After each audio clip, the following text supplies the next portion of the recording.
Well, folks, I don't know what's going on, but we are double streaming somewhere, somehow. But welcome to.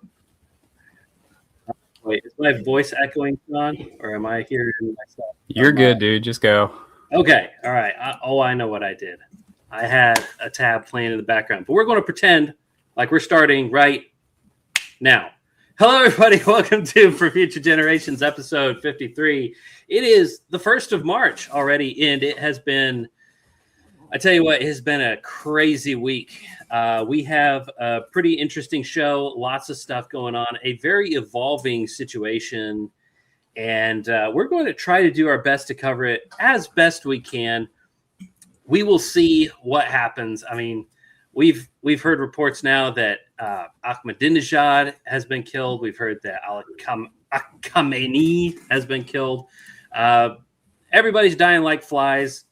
All the rockets are flying. The jets are killing folks. But what are we to do about it? How does that affect you? How does this affect you personally? Does this affect you in real life? Okay, but we will be covering all of that. I am Gifwa, as always, pleased to be here. And I am joined, as always, by my wonderful friend, Sean. Sean, how are you, man? I'm good. It's been a long week, but I'm really excited about our guest, so let's do it. Yeah, it's been a long week and lots of developments. But folks, we also have a big announcement. We have our show's first official sponsor, and today's show is brought to you by DVLP, also known as Deus Vult Lapel Pins.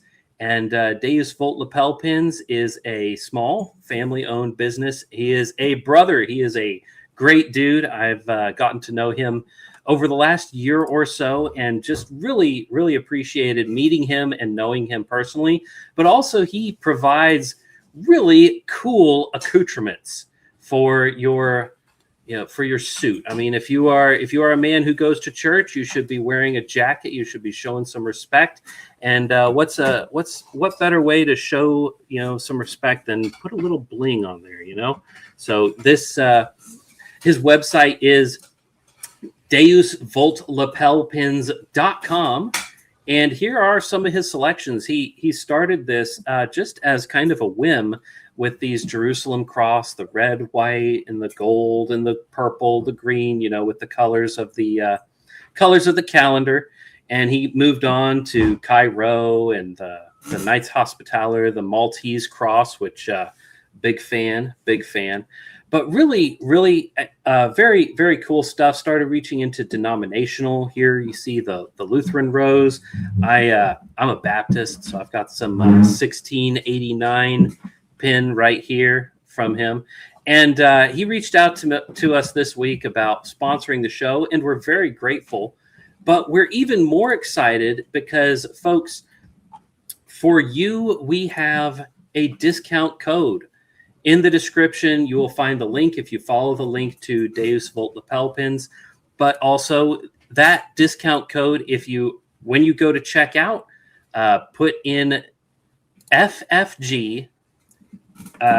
Hold on, let me make sure I get this right. But it is FFG DV26. You will get a 10% discount off of your order.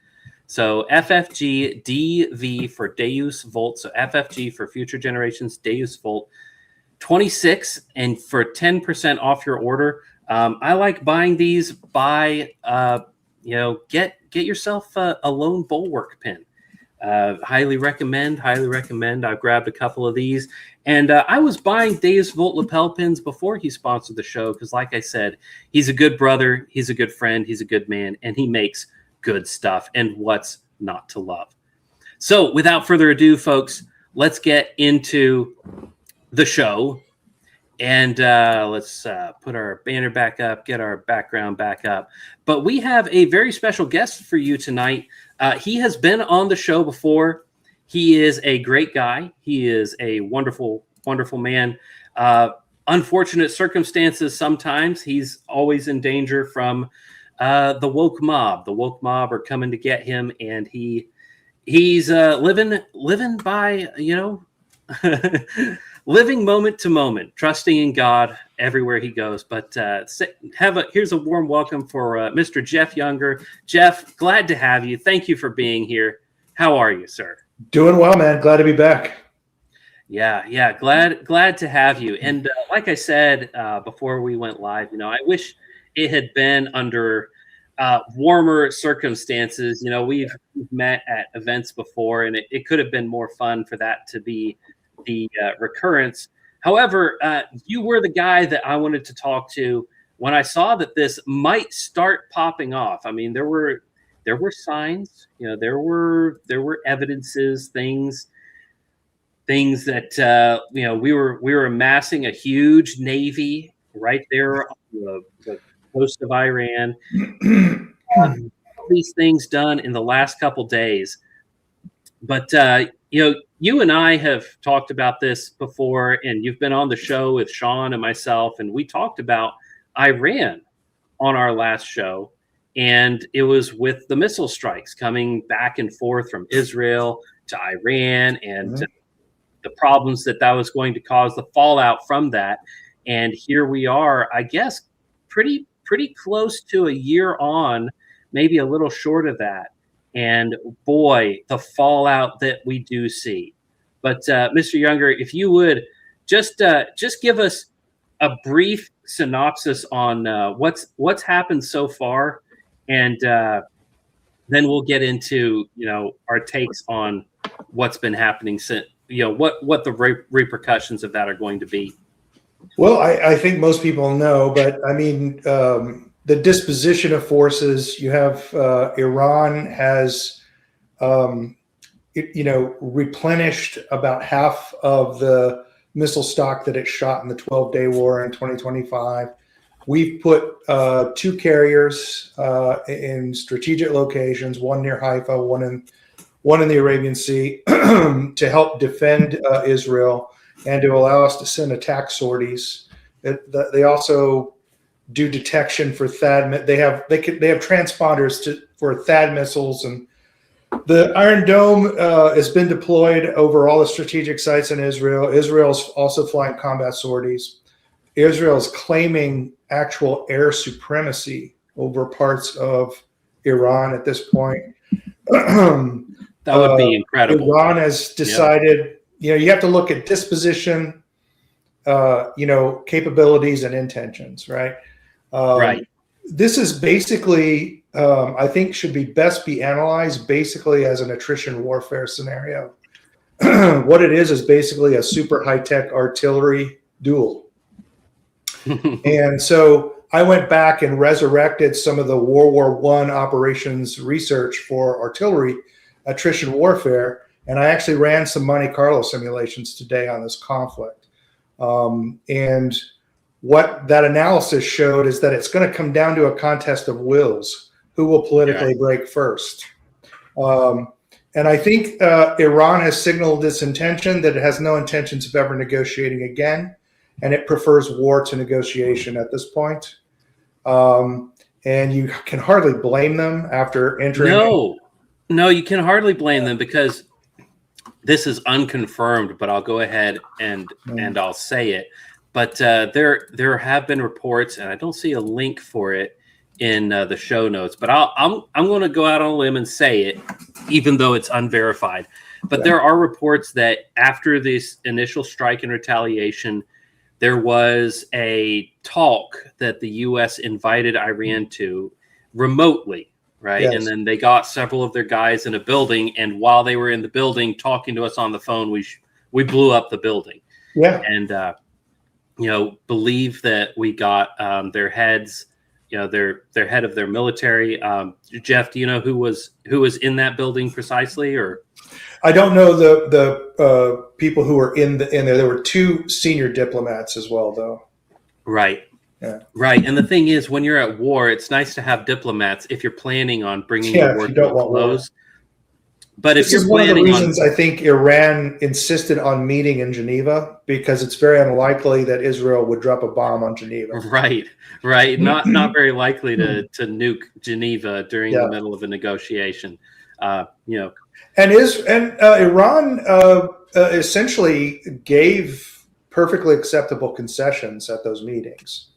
Well, that's one thing that I pulled up here, and maybe that's where we should go. Okay. Is let's go ahead and pull this up, and it's going to be very small for y'all, but I will read it to you. So just trust me. You'll have to trust me, okay? But this fella here from he's posting on Twitter. His name is Peter Gurnus, and he introduces himself. He's got a blue check mark, so people seem to know who this guy is. He's not an unknown coming out and claiming to be something he's not. Right. But I'll just read this to you. It's a little long. It's about 6 paragraphs. I might take a break in there or skip some stuff. But he says, "I'm a diplomatic aide in the Sultanate of Oman's Ministry of Foreign Affairs. My job is logistics. When two countries that cannot speak to each other need to speak to each other, I book the rooms, I prepare the briefing materials, I make sure the water glasses are the right distance apart. You'd be surprised how much of diplomacy is water glasses. Too close and it feels too informal, too far and it feels like a tribunal. I have a chart. We had a very good month. All right. Since January, Oman has been mediating indirect talks between the United States and Iran on Iran's nuclear programs. The talks were held in Muscat and in Geneva. The Americans would sit in one room, the Iranians would sit in another. I would walk between them. My Fitbit says I averaged 14,000 steps on negotiation days. The hallway between the two rooms at the Royal Opera House Conference Center is 47 meters, and I walked it 212 times in February. It's good for my cardiovascular health. It was less good for my knees. Both are in the service of peace." All right. By mid-February, we had something. Now, pay attention, folks, to what exactly is being asked for and given here. He says, "Iran agreed to zero stockpiling of enriched uranium, not reduced stockpiling, zero. They agreed to downblend the existing stockpiles to the lowest possible level. They agreed to convert them into irreversible fuel. They agreed to full IAEA verification with potential U.S. inspector access. They agreed, in the foreign minister's phrase, to, quote, never, ever, end quote, possess nuclear material for a bomb. I have worked in diplomacy for 7 years. I have never seen a country agree to this many things this quickly. I made a spreadsheet of the concessions. It had 14 rows. I color-coded it, green for confirmed, yellow for pending. By February 21st, the spreadsheet was entirely green. I printed it.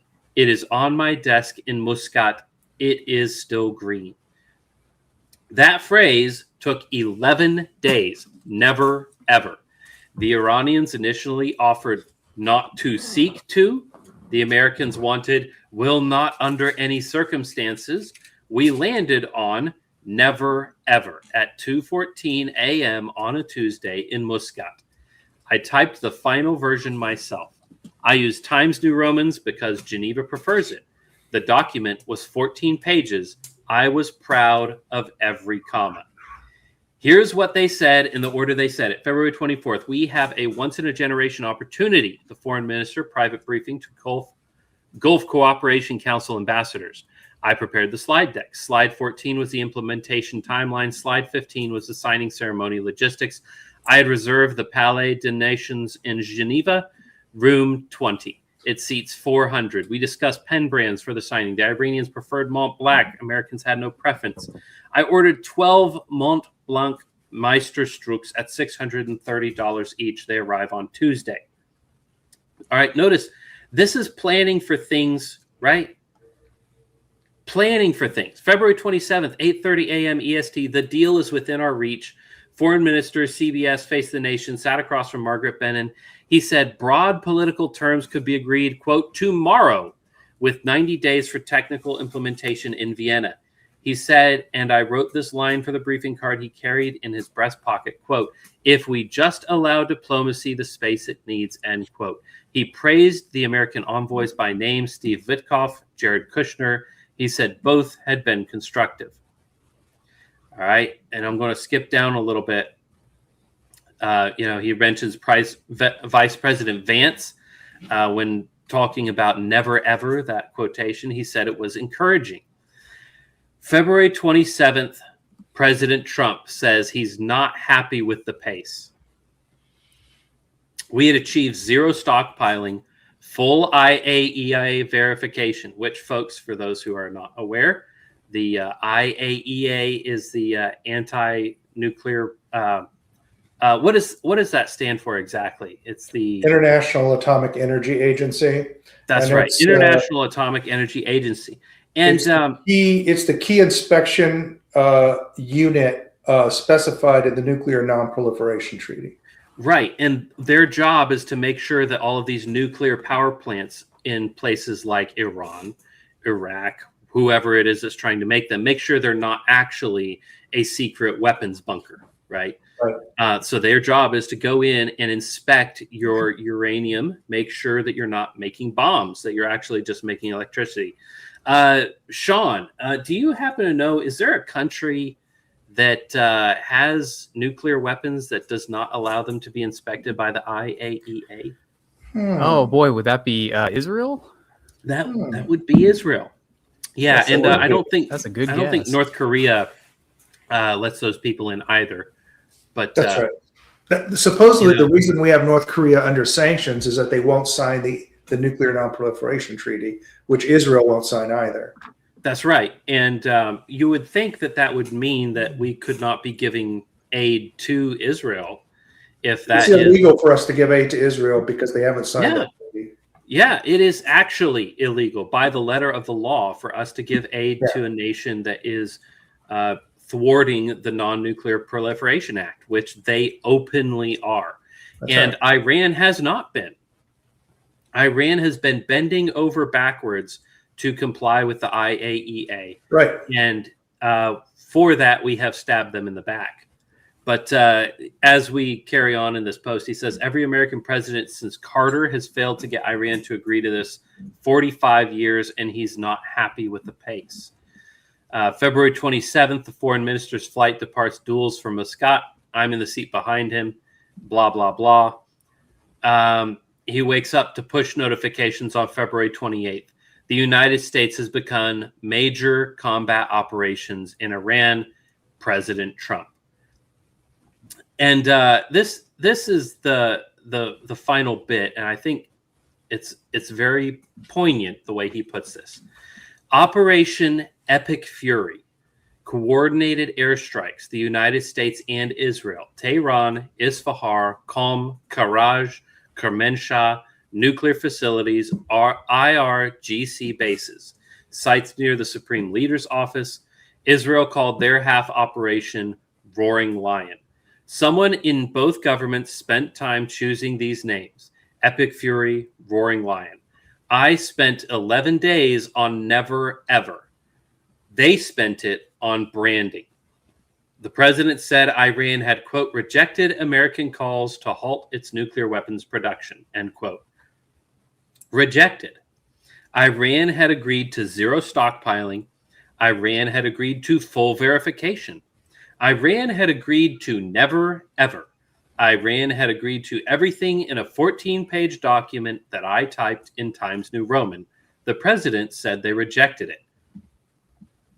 So what we have here is somebody ain't telling the truth, right? And something shady is going on. We've got diplomats who are working the soles off of their shoes, just beating it up and down a hallway between two parties, trying to meet a middle ground, trying to reach peace, and seemingly getting everything that the United States wanted. Iran is essentially capitulating, and they have reasons to do so. They are aware of the fact that we have this giant fleet that we've parked right off their coast with missile cruisers and aircraft carriers full of stealth fighters. I mean, they can see the gun pointed at their head. And there's a reason they're capitulating. And despite their capitulation, they still get shot. I mean, it's a hostage situation. You know, the burglar's got you on your knees. He's got the gun against your head. He says, show me where you hide your money. You give him the combination to your safe. He opens the safe and he shoots you anyway. That's the behavior of the United States. That is what our government just did. And for whatever reason, maybe, people are going to come out later and they're going to say, oh, well, yeah, we knew they capitulated, but it's because we had evidence to show that they were lying, that they were secretly trying to pull a fast one, or they actually were planning on attacking us. Once upon a time, Jeff, you're going to be familiar with this. Once upon a time, our governments used to do false flags. You remember that, Jeff? Oh, yeah. Strange.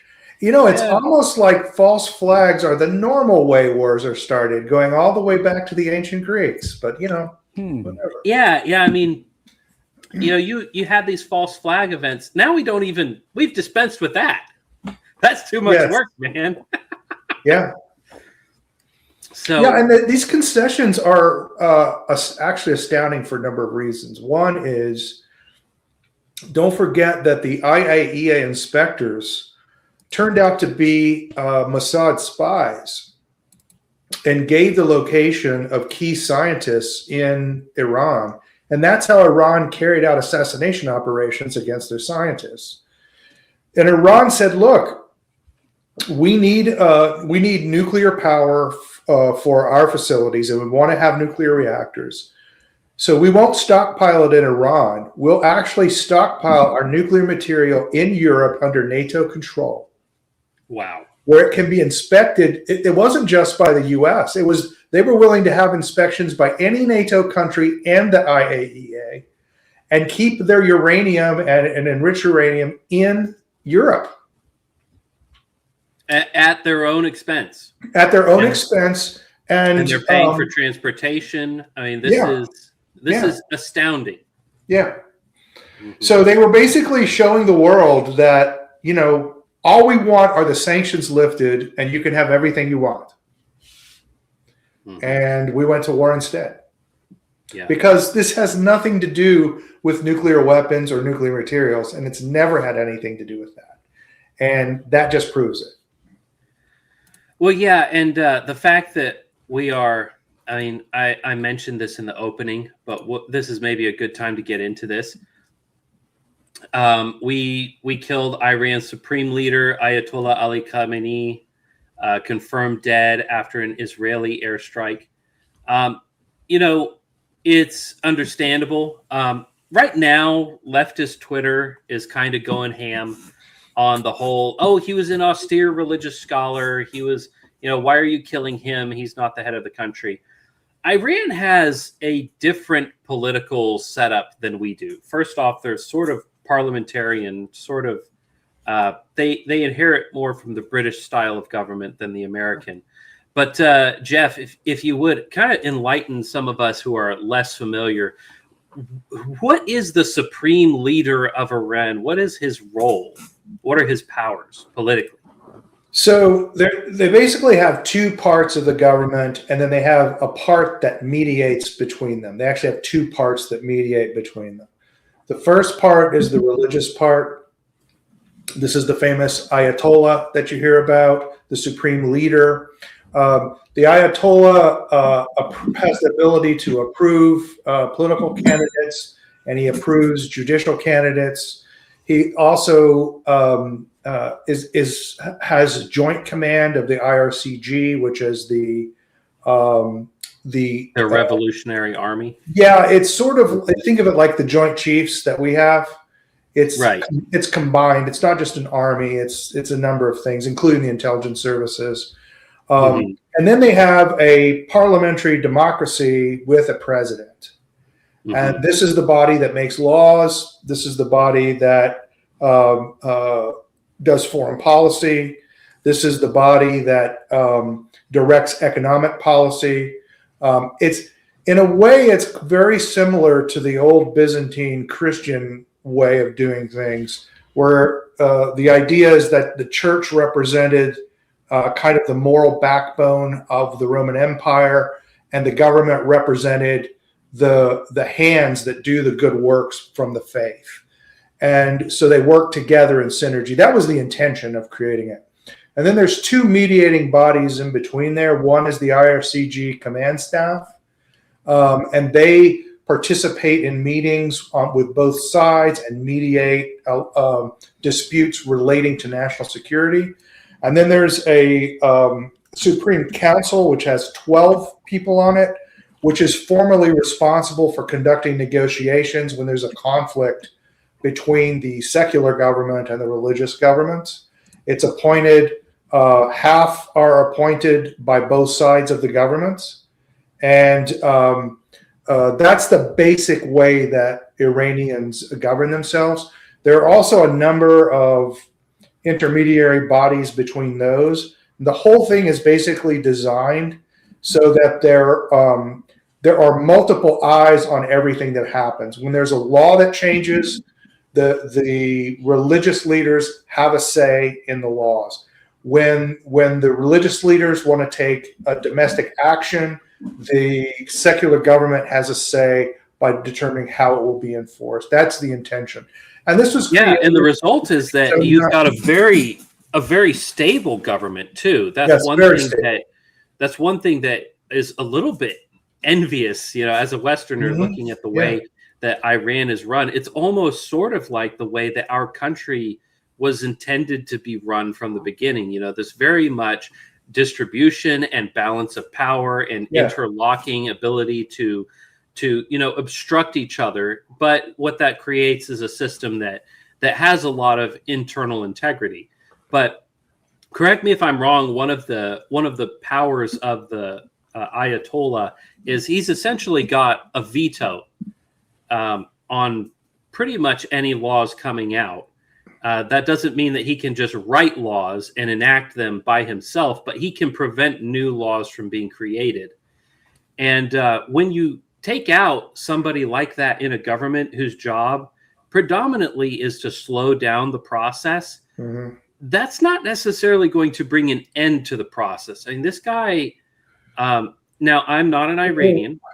What's really strange here is, and this is what I've tried to explain to conservatives, like these both were, the Ayatollah and the current president are moderates. These are moderate. I mean, he issued a fatwa against the development of nuclear weapons. They just gave everything away. They had to be moderates. Yeah.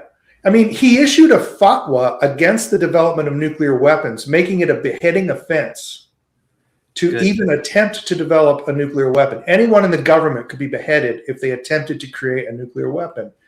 The president was all about trying to establish trade with Europe. He was basically kind of adopting an American trade. In fact, he said consciously he was adopting an American trade policy approach based on what Trump was doing, right?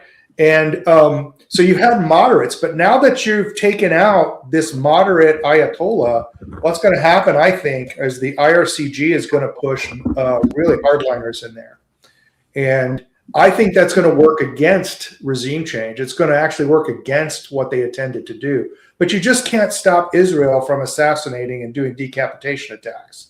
That's just something that they just habitually do. But in Iran, I think it's going to backfire on them. Yeah. And, well, the thing is, Iran also, I think, I've said this for a year now, but I think it's very true. We are about to discover that Persians are not Arabs. That's exactly right. Persia has, for the last 1,000 years, really even more than that, been cultivating this culture of just brutal survival. Yeah. And the Arabs in Iraq were very good at this as well. Yeah. I think, but we see Afghanistan, which is much more, Persian than Arab. Yeah. You see the way that it was different than Iraq. Right. We came into Iraq, we killed the ruling elite. We kind of took over the government. We filled it with our own stooges, and it was corrupt as all get out, and it didn't really do anything, and it's lame duck, and nothing happens. Right. But at the end of the day, we could control it. Right. We went into Afghanistan with the exact same idea, and we got nothing. That's right. I mean, we couldn't even put our our stool pigeons in. It would not cooperate. Nobody would cooperate because they just had this long-term vision of, hey, America's only 200 years old as a country. You know, they can't be here for another 200 years. In another 200 years, we'll still be here and the Americans will be gone, and we can wait it out. Right. And that's kind of this Persian mindset that Arabs don't necessarily have. I mean, Arabs much more warlike. They have their own merits. But I think the signaling that we're seeing from what's going on in the Gulf and the Strait right now, for instance, right here, Iranian Shahad just struck a UAE oil platform in the Persian Gulf. Yeah. So this is signaling something very serious. Here's a post from Firas Mordad. Don't know if y'all are familiar with him, but he is a Lebanese Christian living in the UK. He's at the Lotus Eaters, but he had a very prescient perspective on this attack. And I'll just read his tweet off. He says, if the Iranians start attacking energy this soon, this would mean they're trying to cause as much pain as quickly as possible to force an end to the war. They're going immediately for their Samson option. The Iranians can hit crucial nodes like Abqaiq or Habshan, crippling the Saudi or Emirati oil industry. They can hit Kuwait at will with a similar effect. So how to read this attack? It's a signal that they will go up the value chain and strike more important energy facilities. They're threatening to burn the entire region to the ground, including its energy, if the war continues. They want to maximize the pressure on the global economy. China has almost 1 billion barrels of oil in stockpile. It imports 11.5 MBPD. I'm not familiar with that measurement. Half coming from the Middle East through Hormuz. China can survive this. Europe is screwed as it cut itself off from Russia. America produces its own oil, but also has large imports. The Iranians saying they will wreck the entire world economy before surrendering. Samson option. And I mean, I'm looking at this picture here, Jeff, and I mean, this is reminding me of Gulf War pillars of smoke. You know, I mean, this has happened before.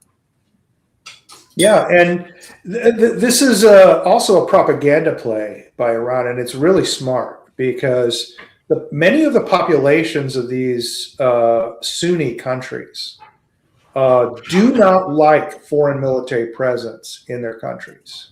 Who would? It's extremely unpopular. It's the ruling elites that want it. And it's because they're cooperating with Saudi Arabia, right? And in this civil war in Islam between Sunni and Shia. And so basically what Iran is showing is that, look, we're the ones who will attack the foreign governments in your country. We're the ones that will attack them when your ruling elite won't. And it's a very effective undermining of these ruling elites. Yeah. It's going to cause tremendous social problems in these countries. Yeah, it's definitely not a good sign. And I mean, there's videos all over Twitter right now. I couldn't share all of them just because it would take up all of, the entire show. But missiles striking U.S. air bases, U.S. missile locations. My favorite is a Shahed drone, which cost about $20,000 to build, hitting a $1 billion radar array and totally obliterating it. Yeah, and you watch the thing. I mean, it's like it crumpled in. I mean, it imploded and it fell apart like an eggshell. It was crazy. Yeah. Did you see the Lucas drone? The picture of the Lucas drone that was launched from a U.S. ship? No, I don't believe so. So it turns out the United States has copied the Shahed 8. It's absolutely identical to the Shahed 8. It has an identical propulsion platform and an identical air shape. Right. The only difference is that it has a Star Shield, which is the military version of Starlink. It has a Star Shield antenna on the top. That's the only difference. So those are very effective drones to the point where we've copied them. Yeah. I mean, we have not been at the forefront of technology. I mean, this is very similar to at the beginning of the Cold War. You remember when our observers went over to the USSR right at the beginning of the Cold War, And who was it? I forget who the USSR leaders were, but he had the bombers just flying circles over heads so that the American observers thought, oh my word, they have this huge fleet of bombers. Right. And the Russians saw presciently, well, the USSR, the Soviets saw presciently that the future was not for bombers, the future was for missiles. Right. And so they intended for us to ramp up production on bombers while they ramped up production on ballistic missiles. Right. And it absolutely worked. And we were behind on ballistic missile technology. We still are. For the entire Cold War. I mean, the thing that was a miracle, us getting to the moon, and folks, just so you know, we went to the moon, okay? We did it, all right? With Americans, with the helps of very good Christian German scientists, made it to the moon. And that was us catching up and getting ahead of the USSR. That's why it was such a big deal, is because we didn't have the technology. We were fighting the wrong war. Right. Because we had the best airplanes, right? I mean, the MiGs were always just 2 steps behind whatever American airplane was out in the air. But the problem was the ballistic missiles were better, and they had more of them, and they were mass producing them. And they still have more and better missiles than we do. Absolutely. And the Kindle is a world-class missile. I mean, we don't have anything like it. Yeah, and we're still fighting the last war now on the drone front as well. I mean, think about it. Iran has hypersonic missiles and we don't. How wild is that? Yeah. And it's just insane. I mean, the Houthis have missile technology that in many ways is superior. It's not superior in performance, but it's superior in the fact that it nearly it doesn't quite, but it nearly matches the performance of our intermediate range ballistic missiles. But it's literally 100th of the cost. Yeah, I mean, putting it in layman's perspective, right? If my boss has a pickup truck and he can haul this big heavy trailer with, he can load his Bobcat on the back of it, and he can haul it across job sites, and he can go flying down the highway. And I'm like, okay, that's nice, but I've got a cheap Asian, pickup truck, 1/100th of the price. You're spending, $250,000 on your truck, and I'm spending a couple 10,000 on mine. And I can do all the same stuff. I can haul the heavy trailers. I can go fast. It looks good. The chicks love it. Well, even if it's just slightly almost not as good as his truck, the fact that I can do it on a worker's budget, right? It makes a big difference. Huge difference. And these missile technologies and drone technologies that are coming out of Mesopotamia and East Asia, they're blowing the socks out of our, how much was it you said that that location that got blown up by the drone? It was a couple $1 billion, right? Yeah, they blew up 2 $1 billion facilities with a $20,000 drone. Yeah, I mean, dude, if I scrimped and saved for a few years, I could afford a $20,000 drone. Yeah. If I saved and worked my tail off for my entire life, I could never pay for a $1 billion facility. Right. And there is something achievable there that just it's unreal. It's unreal. But getting back to the Samson option kind of situation here, I mean, all right, I'm a little bit of a nerd, but I love the book Dune by Frank Herbert. I do too. It's one of my favorite. And one of the things that he talks about in that book is, Paul Atreides has this realization that the person who controls the spice is the person who's willing to destroy it. That's right. Who controls it? Who can destroy a thing? It controls a thing. Yeah. Exactly. Who can destroy a thing controls a thing. Because if you're willing to burn down in this futuristic case, if you're willing to burn down the entire universe because you've deprived them of spice, which is what enables them to do this high computing and traveling at interstellar speed, right? It is the gimmick in the universe, right? And if he destroys it, everybody suffers, including him. I mean, he's going to die because he's addicted to it. But he's willing to do that. He's willing to go there. And because he's willing to do that, everybody else falls at his feet, eventually him becoming ruler of the universe. Right. And that's what we're seeing right now in the Persian Gulf. I mean, Frank Herbert obviously was drawing from the Saudis and the Iranians. He was looking at this exact situation when he wrote the book Dune. It's very obvious, Kwisatz Haderach and all of this kind of Arabic stuff going into it. All that stuff. Yeah. But it's like, who is willing to destroy the oil? Who is willing to stick their finger in the air and say, I don't care, all of you can die and go to hell. I'm going to get what I want. That person is the person who's going to win in the end. And the end might be 100 years from now. But as we've seen in Afghanistan, they're willing to do that. Absolutely. And I think a major plays very well to the people in places like Qatar, Dubai, places where foreign military presence is deeply resented by the population.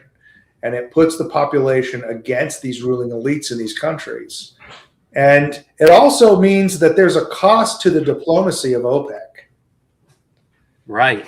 There's never been a cost before. And now there's a cost. And let's be real. Dubai, Oman, Qatar, Saudi Arabia, Egypt, they can't hit back at Iran. They don't have the attack infrastructure to hit Iran. Right. Their infrastructure is essentially American boots on our soil. That's right. And they've sort of made a deal with the devil, pun intended. They've made this deal with the devil that we are going to be their defense. Right. They're going to hire a mercenary army, like Carthage. They're just going to hire out mercenary forces to protect them, and hoping that that's going to be sufficient. And so far, it has. And it's been working well for them. But Sean, you were going to say something. Yeah, I think one of the things that the, I guess, less understanding Americans will think of when we look at places like Iran, we think of it in terms of, oh, that's just like Iraq, that's just like Afghanistan, that's just like these other places that are in the same general vicinity geographically. Like people would tell, for instance, like when I would try to explain what Afghanistan was like, they'd be like, I thought it was all desert out there. Like, no, that's Iraq. It's not all desert out there at all. It was like it's mostly not. Yeah, it's very different. But I think we, in Afghanistan, we hear all these stories now because the guys like me, we come back and it's like, man, they would just take like 20 used batteries and like link them together, and that's how they could power an IED, right? Like they were running. I was saying that it's like if Mexico was as poor as Africa, like, so there's like the ingenuity of a Mexican, but like the poverty of an African is kind of like what's going on there, because they have like cell phone companies and stuff in Afghanistan, but they're just like, they're also kind of just goat herders. But Iran is not that, is where I'm going with this. Is like Iran is a fully developed, like you were saying with the tech, like they can go toe to toe with us. Yeah, I mean, they could have a space program if they wanted. So if we'd let them, I guess, a big fear that I have in the I guess in the unwashed masses is of saying like, oh, Iran, oh, that's not a big deal. How is this different from the other Middle Eastern wars that we've been fighting my entire life? Well, Iran's a different animal, and so it's just the other thing I wanted to ask you. You had made the comment, this has nothing to do with nuclear materials. Could you kind of sum up what you believe this does have to do with? Like what is the reasoning behind America's involvement as it's been? Well, maybe before we get into that, we should listen to what Ted Cruz has to say about nuclear materials in Iran. So here is Ted Cruz real quick, and then we'll get right back to you, Jeff.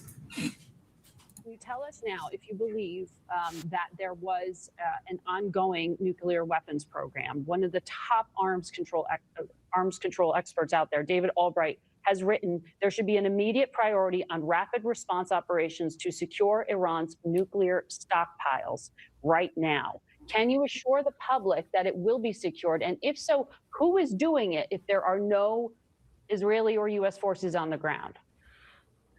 So there is no doubt that a year ago, Iran had an active and ongoing nuclear weapons program. We took out the vast majority of that at the end of the 12-day war. Where that Israel U.S. intelligence assessment was not made public, if that is what was briefed to you.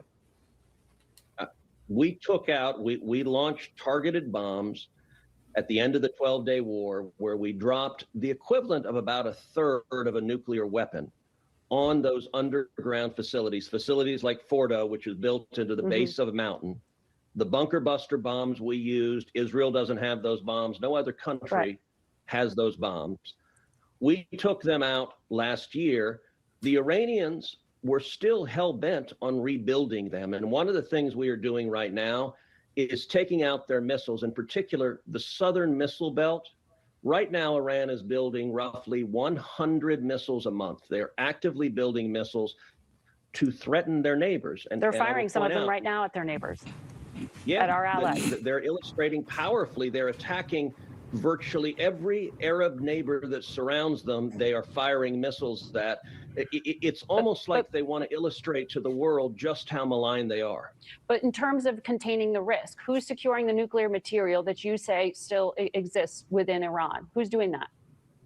Look, the quantity of nuclear material, I didn't say anything one way or another on that. What I said is they were building nuclear weapons a year ago, and our bombing took that out.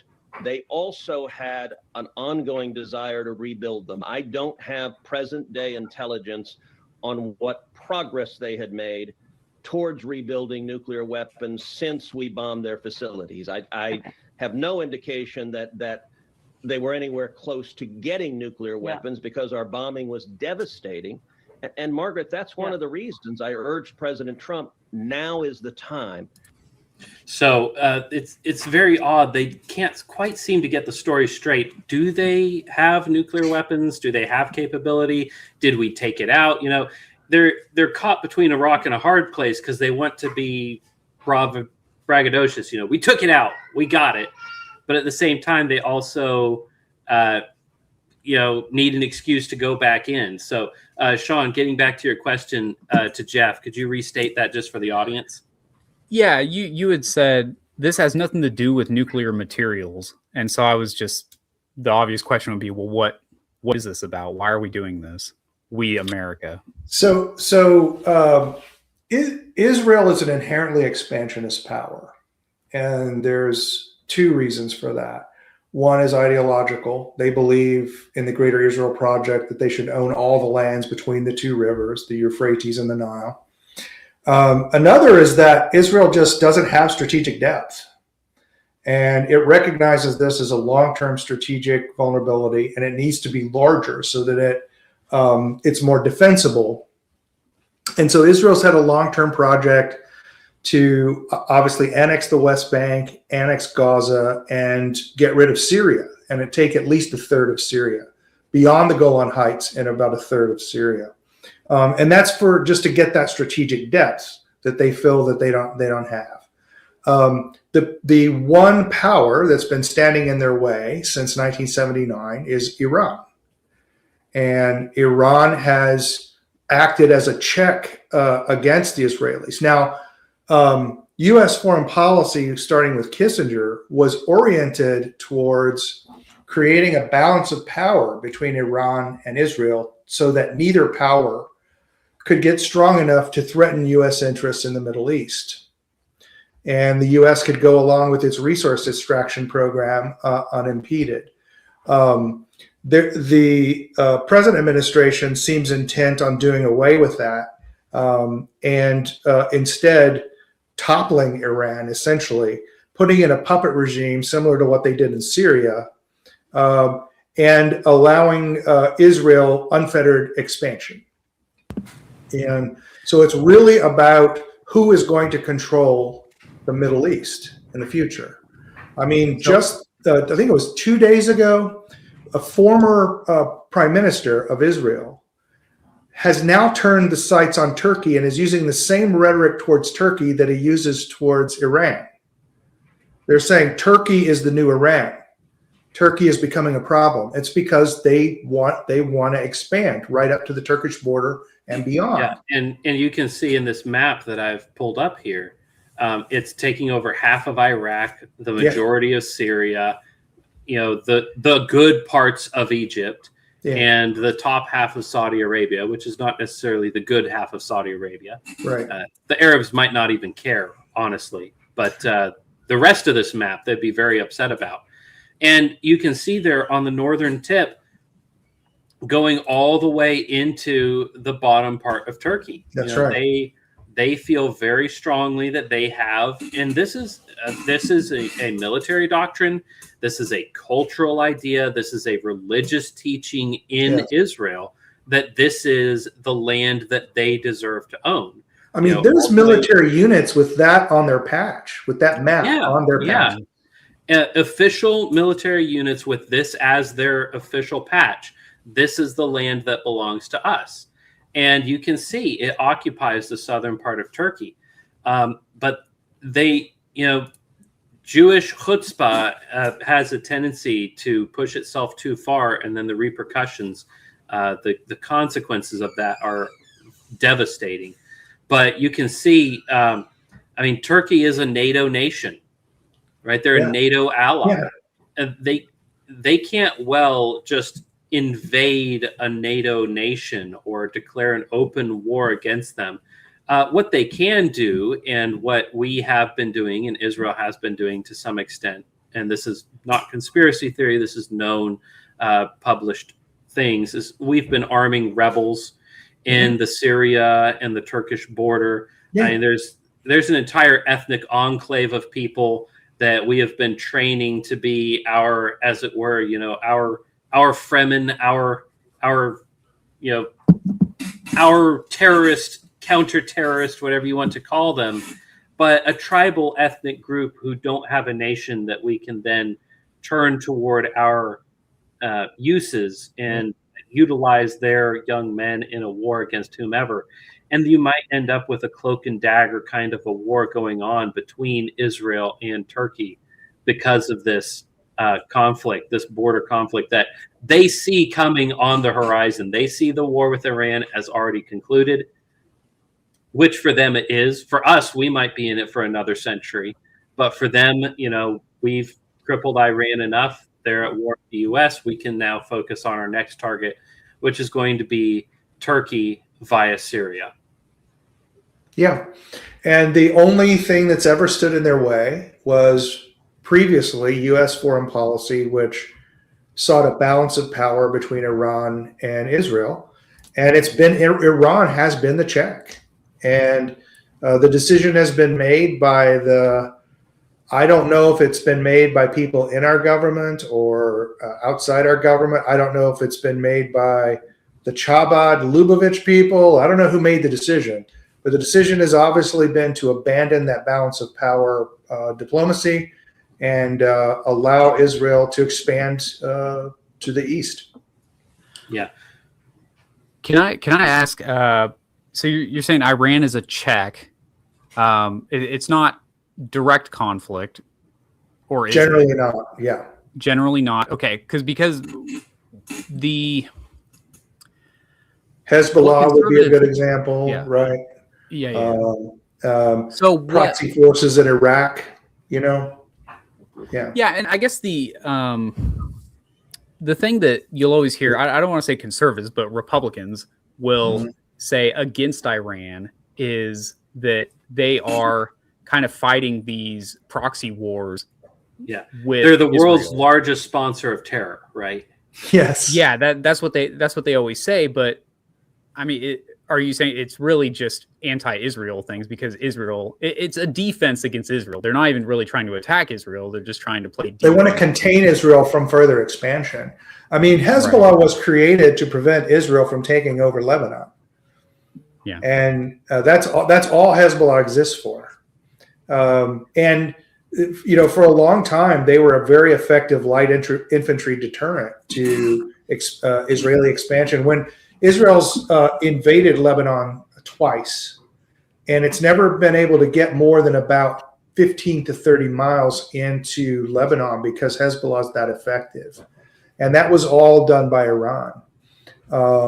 And so that's what Iran's focused on. You know, Israel, stay within your borders. Iran only recognizes the 1967 borders. Israel is the only country in the world that refuses to define its borders. I don't know if a lot of people know that. That's a requirement to be a member of the UN. You have to declare your borders, but Israel is the only member of the UN that refuses to declare its borders because it doesn't want its current borders. It wants to expand. Right. And so, but Iran has acted through proxy forces, and it's also, the Houthis, for example, funded by Iran. Iran has given material support to Hamas. What's interesting about that is Israel gave a lot of material support to Hamas. So Hamas has been propped up by both Iran and Israel. For a time when Arafat was around, gave a lot of material support to the protection of the West Bank. But there is really no Palestinian organization in the West Bank anymore. Not anymore. Yeah. Yeah. Iran effectively abandoned that about 10 years ago. Mm-hmm. But Iran is doing a containment operation on Israel, saying you can't expand. Yeah, and for that, they're essentially being murdered in their cradle. And that's one thing too that I wanted to bring up about this. You know, we mentioned in the opening, former Iranian President Mahmoud Ahmadinejad, along with his wife and 2 sons in their car. So this is very standard Israeli procedure. They will wait until you are with your family to kill you. Yeah. This is not an accident. Okay, they do this on purpose, and they are very open about the fact that they will wait until you go home and are in bed with your wife, with your children in the next room, and then they will shoot you. Yeah. They have been caught several times shooting children in the arms of their parents trying to shield them, and snipers shooting their child in the arms of their parents. They are satanically evil people. All right. But this is not the president of Iran. This is the former president of Iran, Mahmoud Ahmadinejad. Yeah, another guy who was a total moderate. This is a guy who said, I want to sit down with Israel and work out a way in which we don't have to have these conflicts. Like, can we just agree to some security arrangement on the Lebanese border? Can we agree to a certain level of treatment in Gaza and the West Bank? Can we just, and he was a total mod. He was so moderate that the IRCG tried to oust him every year he was in office. Mm-hmm. Yeah, because he was very pro-West in a very weird, very pro-West. Way. Yeah. I mean, just to give you a perspective of who Mahmoud Ahmadinejad was, he had a Twitter account. His 3 most recent tweets spanning 2 years, so he's not super active, are expressing condolences for the loss of Shinzo Abe, a memorial post for Boston Celtics player Bill Russell, and condemning the assassination attempt on Donald Trump. This is your enemy. You know, this is the Death to America guy that, you know, everybody's telling you he hates us. Right. And, you know, here he is saying, terror indicates the inability of hegemonic systems in furthering its satanic desires against nations, condemning the assassination of Mr. Shinzo Abe, former Japanese PM. I extend my condolences to the people of Japan. And, he's condemning acts of violence. He's condemning these things. He's giving, Americans giving memory to a black basketball player in America. Yeah, Americans just have such a blinkered view about Iran. I used to have a Thursday boomer Republican conservative group that I would go to, and it was like my chance to talk to normies, you know. And I ran some experiments in this group, and one of them was, they started talking about, one guy said that everyone in Iran should be exterminated. And he advocated literal extermination. And I said, well, wait a minute. I said, there's 1 million Christians in Iran. There's about 20,000 Jews. The richest demographic in Iran are Jews. Well, that's true of every country, isn't it? Yeah, absolutely. Like, are you saying you want to kill the Jews in Iran? You want to exterminate the Jews in Iran? Like, but they literally said I was lying, that there are no Jews in Iran. So I said, hey man, this is the age of the internet, and you can get on that $1,000 computer you have in your hand called an iPhone, and you can Google this. And they literally went into such cognitive dissonance that they left. They left the breakfast. They couldn't take it. Wild. So just it was just amazing. Speaking of Google and things, we can look up something real fast, which is, are there any Jews in Iran government? Yes, there is Jewish representation in the Iranian government, as the constitution recognized Judaism as a protected minority religion. One seat in the Iranian parliament, the Majlis, is specifically reserved for a representative of the Jewish community, a practice dating back to 1906. And by the way, that representation is a higher percentage of representation in parliament than in the general population. By far. Yeah. By far. I mean, that they have their own representative in the parliament. Yes. For these anti-Semitic, neo-Nazi, whatever you want to call them, just the absolute most evil people to ever exist. Despite that, they seem to actually be fairly normal, decent people who are giving rights to minorities. Yeah. Now, that's a very Western thing to do. Let's ask this question. How many Jews are in the Sunni state of Saudi Arabia? Yeah. Well, let's see. Not in the government, but just in Saudi Arabia, who live in Saudi Arabia as citizens. And we can look this up right now. Estimates of the Jewish population in Saudi Arabia vary widely, ranging from a few dozen to several thousand, potentially up to 3,000 or more. All right, folks, for context, I live in Texas, which is not the most populous state, but it's up there. I live in a town with 80,000 people. Or so, thereabouts. Right. I'm not going to give you the exact number because I'm not going to dox myself. Okay. But my town has about 80,000 people. There are potentially up to 3,000 Jews in Saudi Arabia, perhaps as few as a few dozen. All right, that a few dozen is my church size. Okay, not to dox myself again, but I go to a small church. Okay. There are more Jews in Iran than the rest of the Arab world put together. That's correct. And they have representation in their parliament. They get to vote. They get guaranteed representation in the parliament, which the Shia Muslims don't. Right.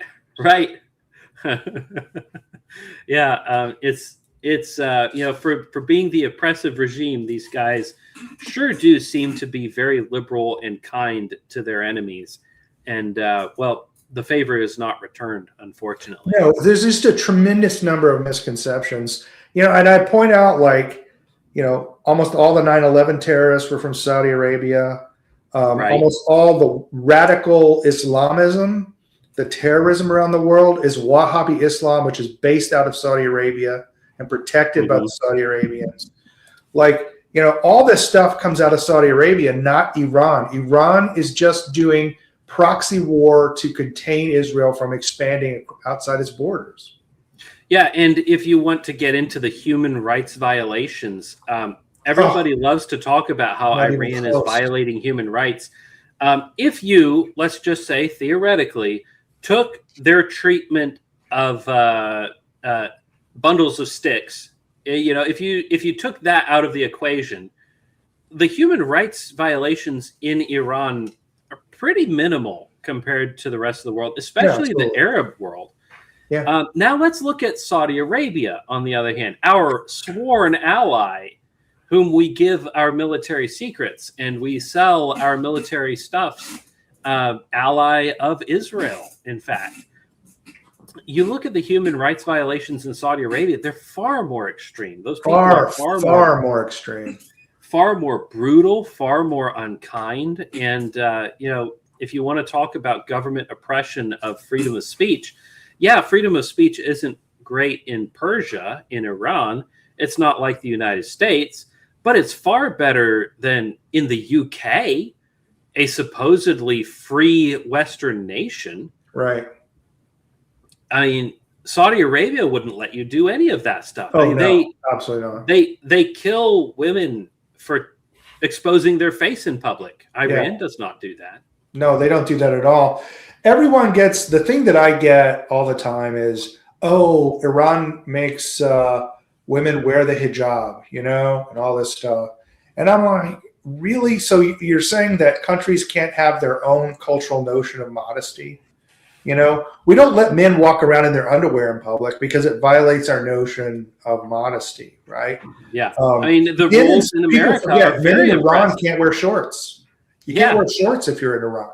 Men have to wear long pants. You can wear short sleeves in some places, but mostly you have to wear long sleeves and long pants if you're a man, And then I always point out that, hey, you guys are the people that love the Puritans. The Puritans had the same standards.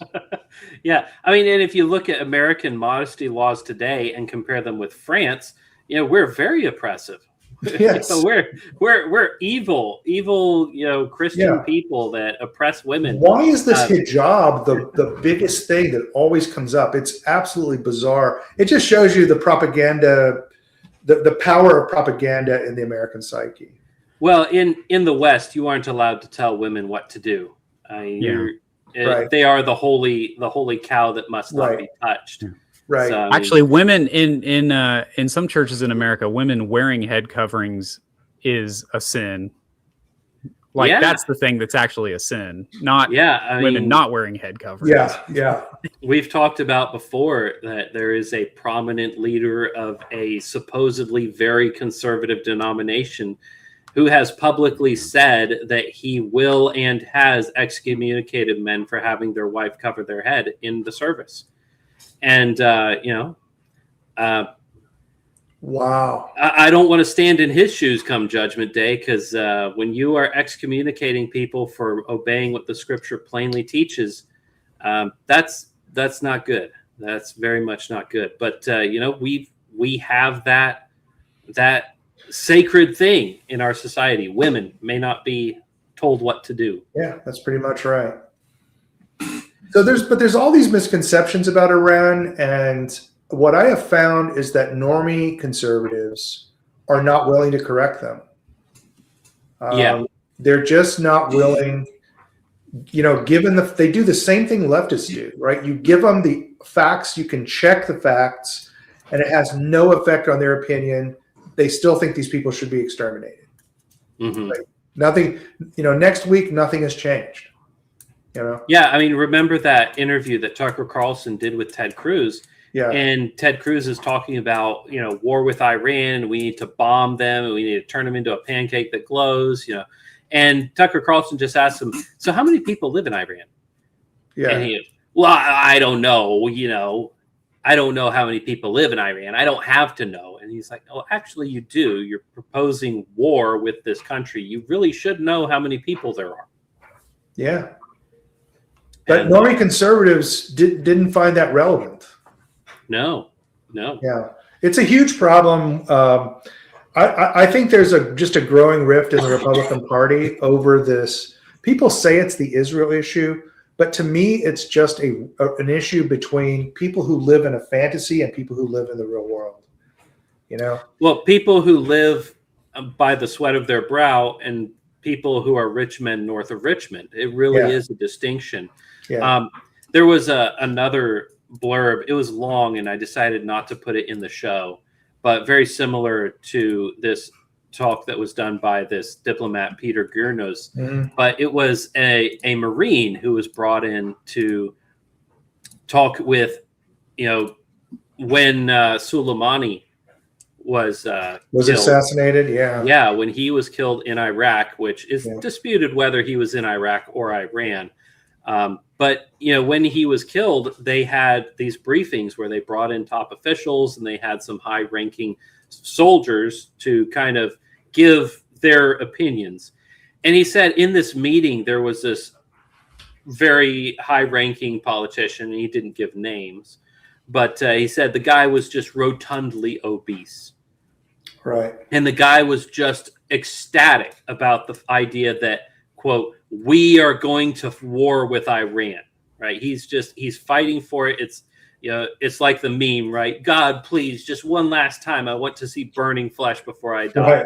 Right. He's aching for this. And he says this obese fat man who's old and he's eating a bag of greasy potato chips. And he said, he looked at him and he realized when this man says we are going to war with Iran, he doesn't mean me. Right. He doesn't mean I am going to go fight. He means you. And he's pointing at the soldier in the room. He's like, you and your men are going to go fight and die in Iran. Right. I'm not doing anything. I'm an elected official. I'm old. I'm fat. I get everything I want. You get to go die in these wars. And it was a very poignant observation that, the rich men north of Richmond will send you to your death because they know it will not touch them. That's right. And war's a racket, man. It's always been a racket. Yep. Title of a book that was written a long time before I was born, and the world has not changed since. Yeah. Who observed the same thing. The book starts with that, basically a very similar observation. very, very similar story. Yeah, it's almost like the world hasn't changed much. Yeah. Well, we've got two more things I want to hit, and then comments, and then after comments, we'll make predictions. Mr. Younger, I mostly want to get your prediction on where things are going to go. But before we proceed too far, I want to ask: do you have a hard out time that you need to be gone by? No, it's all good. All right. Okay. Well, then if it's all right, I'm gonna keep you along. We also have an after show, folks, for the supporters of the show. buymeacoffee.com/for future generations. There's an after show every week for our father tier supporters. If you want to be a part of that, become a member. Mr. Younger, would you like to participate in the after show as well? Sure. I think generally goes for about an hour or so after the show closes. Okay. I'll send a text and see if that can be done. All right. Well, thank you, sir. I appreciate it. But we got two more things I want to hit, and then we'll go to the comments. This is I wanted to kind of capture what a lot of people in America, kind of their feeling toward Iran. This is not, Mr. Younger is, he's a foreign policy wonk. He loves this stuff. Me, I can't satiate myself on this stuff enough. But most Americans are like Charles Haywood. This is his opinion here. He says, I know nothing about Iran's internal situation because I don't care. But I have repeatedly heard for 30 years how, quote, the people in country X all want freedom and democracy. That is global homo via war against country X. And every single time it has been a total lie. So, I mean, does this sound familiar? Right? Yeah, but conservatives never learn. They never learn. Yeah. This is the big distinction. It's between people like Haywood, who actually look at he doesn't know foreign policy, but he just observes the world and sees something's not right. Yeah. And then a group of people who will jingoistically follow whatever propaganda comes from the leader of the Republican Party. Yeah. Yeah. And I'm a lifelong Republican. I donate to the Republican. Same. I mean, Yeah, I mean, I'm getting ready to go to convention this year. I mean, that costs a lot of money, and they absolutely pick my pocket every time I go. Sure, they do. Yeah, but it's a wild ride. But you ride the horse you came on. Yeah, that's right. That's right. Yeah, but Haywood, I mean, he's just a normal guy. but he's got common sense, and he's just looking at this going, wait a minute, we went into Iraq to liberate them from this oppressive government they didn't want, and it turns out they don't really care for democracy. Yeah. We went into Libya and we killed him because, we wanted to liberate them from this awful warlord that had taken over. And what do we have now? We have open slave markets and just a flood of every kind of African criminal into Southern Europe. We went into all of these countries and assassinated their leadership. I mean, we can see what's going on in Syria right now. Mm-hmm. They've literally been taken over by the worst people in the Middle East, who we installed to be their oppressors because we cared about them so much. And, that eye doctor, he was an awful, awful oppressor. It's just wild. At some point, you've got to realize, wait a minute, every single thing they say is a lie. And it always has been. And if they were lying then, how come we think they're telling the truth now? Yeah. It really amounts to just observing the world and seeing an obvious pattern. And it seems that about 40 to 60% of conservatives are unable to do this. Yeah. Well, I mean, noticing, that's a big crime. You can't be noticing. Can't be noticing things. Can't be noticing things. Yeah. And here's another thing. This is from CJ Engel. This is kind of just another thing for us to notice, right? Senate Republicans post a flag of the United States, and it says, "May God bless the armed forces of the United States and the long-suffering people of Iran." Right? Those poor Iranians, suffering under that government. And Engel reposts this. He just says, imagine if your government cared this much about you rather than random people across the planet. Yeah. Right? Is it really too much to ask? Is it too much to ask that, you care enough to actually do something for me? And the thing is, it's actually not true, which is what he's pointing out. They don't actually care about Iranians. They have their eyes on oil and trade and military expansionism and how they can line their pockets right now. And these people are all fast life strategy, right? Democracy lends itself towards people with fast life strategy taking power. They don't care what the Middle East or the United States looks like in 100 years because in the long run, we're all dead.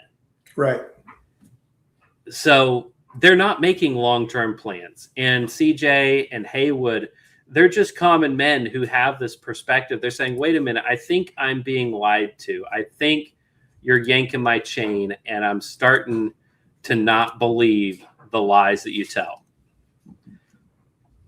All right, Sean, any commentary before you get into comments? You've been awful quiet. You're muted.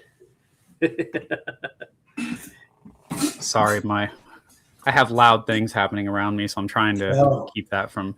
So I had a question. What you think about? Because I always have this idea in my head as a veteran myself of what post-boomer America will look like as far as foreign policy. Right? I feel like post-boomer generations are like, I really don't want to mess with the rest of the world. I just kind of want to do my thing. Like, I just want to be kind of happy with everyone. Yeah, left alone. I just want to grill. Yeah, exactly. I mean, I would put a more positive spin on it than I just want to grill. But the idea of like, you guys do your thing, we're going to do our thing. Like, why are we doing this? It feels like we're finally like Gen X and beyond. I think that's the first one after boomers is Gen X. Yeah, I'm Gen X. Yeah. Mm-hmm. So it would be like Gen X and beyond is kind of like, I don't want to go to Iran. Why would I want to do that? I remember the bumper stickers is very, very popular in the mid first decade of the 2000s. And that was the Iraq with like a, it looked like a speedometer, or not a speedometer. Boy, what is the word? Odometer. There we go. It was like an odometer, and it said Iraq, but it was turning in. The Q was turning to an N, like Iran was next. We were talking about that back then, like in 2005, when we're only a couple years into Operation Iraqi Freedom. Sure. Yeah.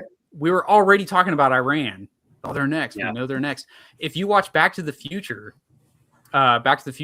Part 2, when he goes to the future, like his own future when it's 2015, and he goes to like Cafe 80s, and it's Ronald Reagan on a computer screen, like arguing with the Ayatollah. Right. Like that was the thing back then. So for whatever reason, we've just always had this beef, like kind of a Cold War thing with Iran. And now I feel like people are just kind of like, no, I'm good, man. Like I just got done with Afghanistan. We just got done with Iraq. I'm not ready for this. I don't want to be doing this. So what do you think that's kind of wishful thinking, or do you think there's something to that? No, I think there's definitely something to that. People, I think it's become very clear, again, to 40 to 60% of, the conservatives and probably some similar minority or small majority on the left, that elected officials don't run our government. And these things are being done by an oligarchy. And, we talked about this before. My interpretation of current U.S. politics is that a new oligarchy is taking over from the old oligarchy. Right. That's how I interpret what's happening. And in some sense, that they think that's why this is like the dying pangs of an old oligarchy, because this is their last chance. Like they're not going to get another chance. Survivor says in the comments here that he thinks that post-boomer politics will look a lot like the Monroe Doctrine, and I basically agree with that. Look, I'm an offensive realist on foreign policy, so I think the relationships among nation states are basically the same as they are among gangs in a prison. Nobody's going to come to help you, man. Nobody's ever going to come to help you. So what's the best strategy? What's the best diplomatic foreign policy strategy? Be the biggest, baddest son of a bitch in the entire prison so that anybody, no matter what gang they're with, even the guards, messes with you and they're gone. They're waxed, right? You want to be the biggest, baddest dude. If you can't be the biggest, baddest dude, then you'd like to be the biggest, baddest dude in your jail block, right? And control your jail block, and then you have some leverage, right? And if you can't do either one of those, then you want to ally with one of those. You're going to put your little finger through the belt loop, and you're going to ally with one of these guys, okay? America right now is, I think, still the biggest, baddest dude in the world. China and Russia, though, have carved out regional power niches, and they're legitimate great powers. They weren't before, but now they're legitimate great powers. Europe is no longer a great power. They've been a vassal state of the United States since 100%. 100%. And a good U.S. foreign policy would turn them into good vassals. But we're ruled by gays and foreigners. Yeah, we want Europe to rearm, expel the foreigners, and become a check and balance on Russia. That's what we want to have. That would be awesome. Yeah, I'd love to see that. Yeah, it'd be great. Because one of the things that we'll never allow, and just part of great power politics, we will never allow an alliance between Europe and Russia. And we'll kill 20 million people to stop it. We don't care. We will never allow an energy alliance. We will never allow any. That's why we bombed the Nord Stream pipelines. We're never going to allow an energy alliance between energy and Russia. I think the Monroe Doctrine will probably be extended all the way to Antarctica. So we'll go all the way to the tip of South America, and we will carve out a space for ourselves independent of the other great powers in the entire Americas. And then we will be able to pivot to the Central Pacific region, where I think we're going to face super intense security competition from China in the future. And the Marine Corps and the Army have the right approach to doing that. The Navy and the Air Force have absolutely the wrong idea for how to do that. That will be an internal battle.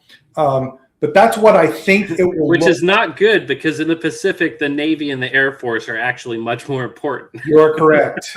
You are correct. They basically want to create giant centralized commands that can be destroyed by hypersonic missiles very easily. And the Army and the Marine Corps, the Army has learned from Ukraine. The Marine Corps learned in the early 2000s doing exercises in the Pacific that it's going to require swarming tactics and decentralized forces to survive. So I think that these kinds of things can happen with the new right-wing young men that are coming up. And it's kind of too late for me. But I spend most of my time speaking to my sons on YouTube, writing for my sons. And I put that out for all these right-wing young men, you know, to hopefully get, you know, on my YouTube channel, I always wear this T-shirt that says seize power and rule. You know, it means you have to become an oligarchy. But the thing is, we still have this problem where most of our guys, this is a boomer mentality that's infected the young.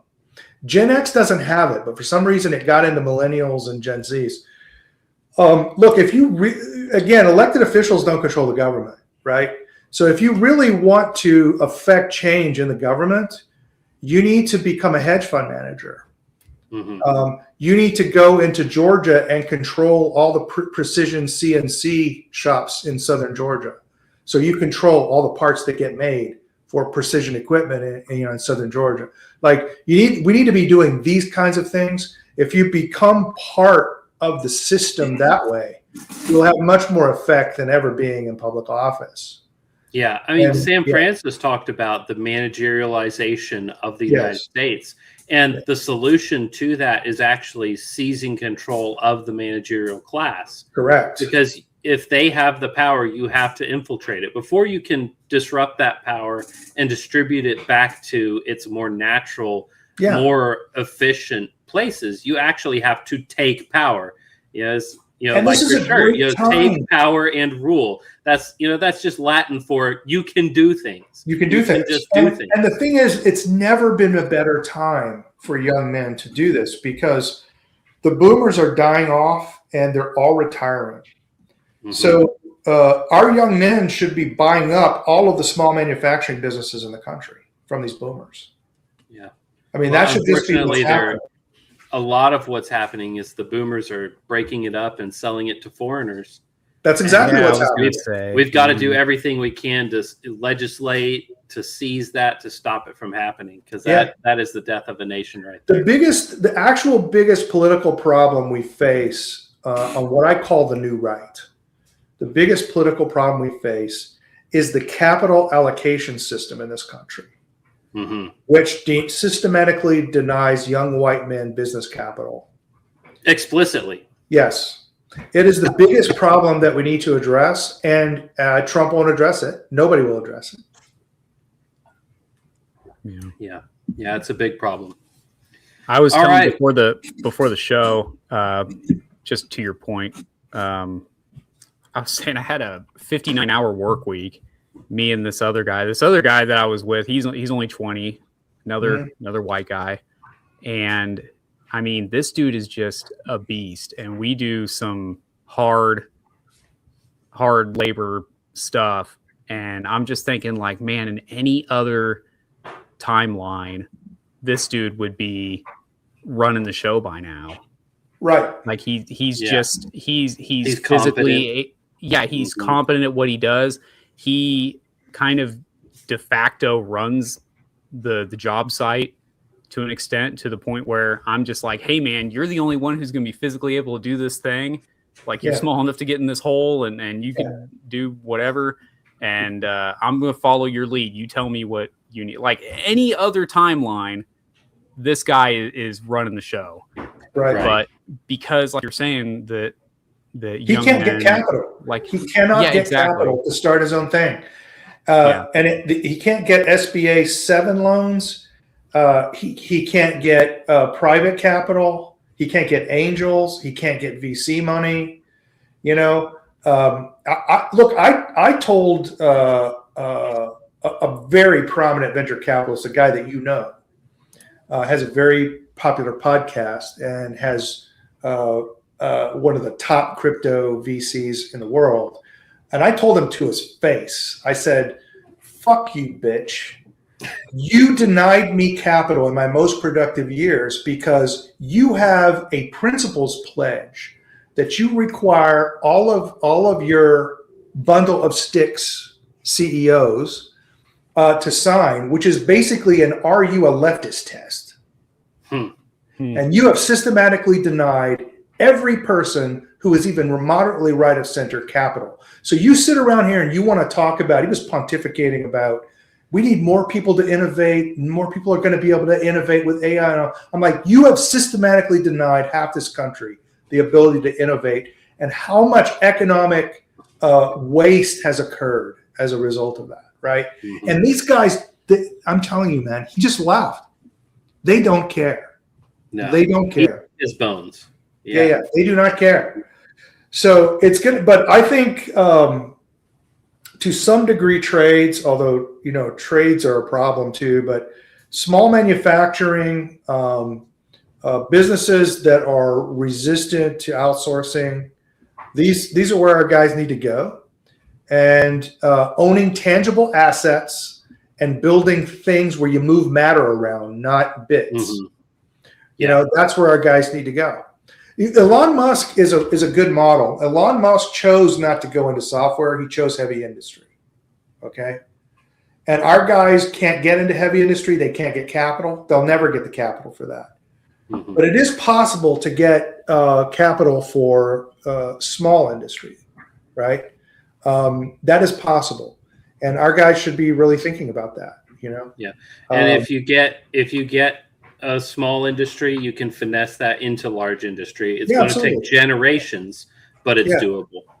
Yeah, and the other thing is, don't go to college. Like, this just needs to stop. Like, I don't know. I have a good friend of mine. Of you. Yeah, he's a conservative Christian guy, and he's going to send his kid to college. And I'm like, why are you sending your kid to college? He's going to use AI to write all of his papers and to take all of his tests. And he's going to pay $2,500 per class to do it.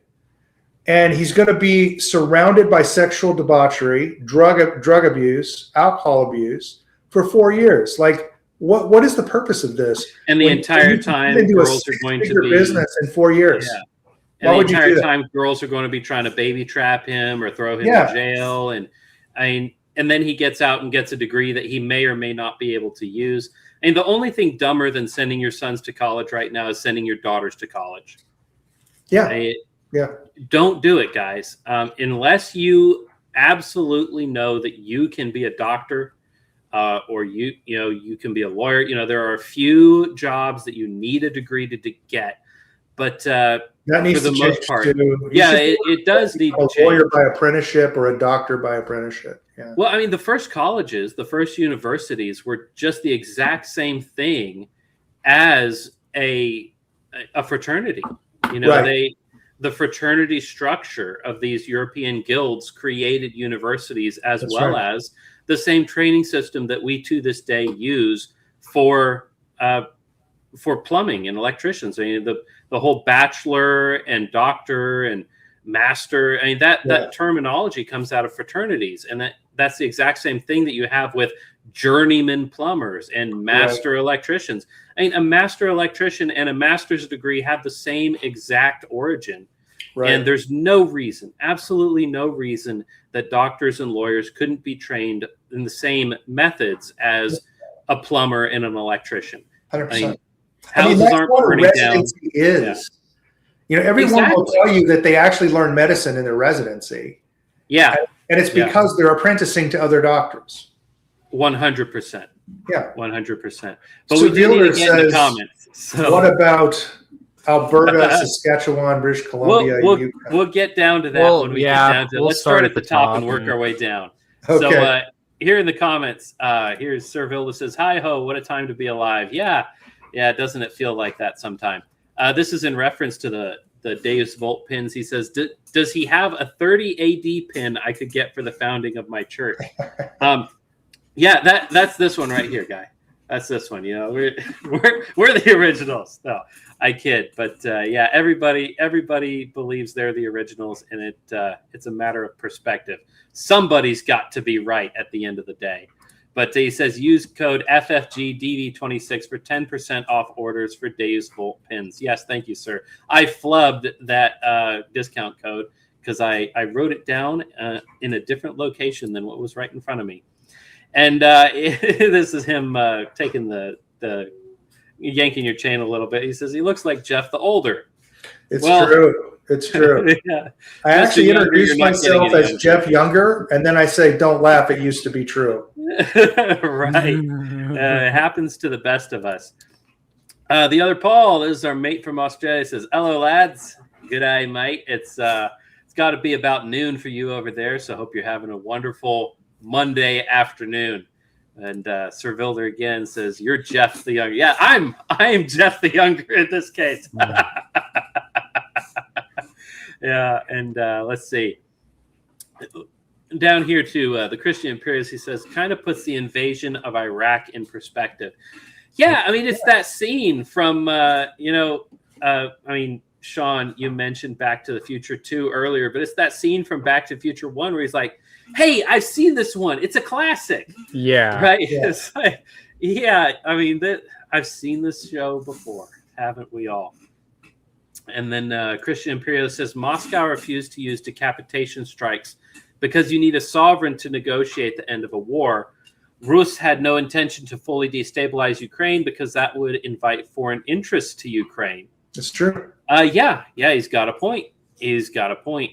And let's see, he said part 1, but doesn't look like there's a part 2, so we will continue on.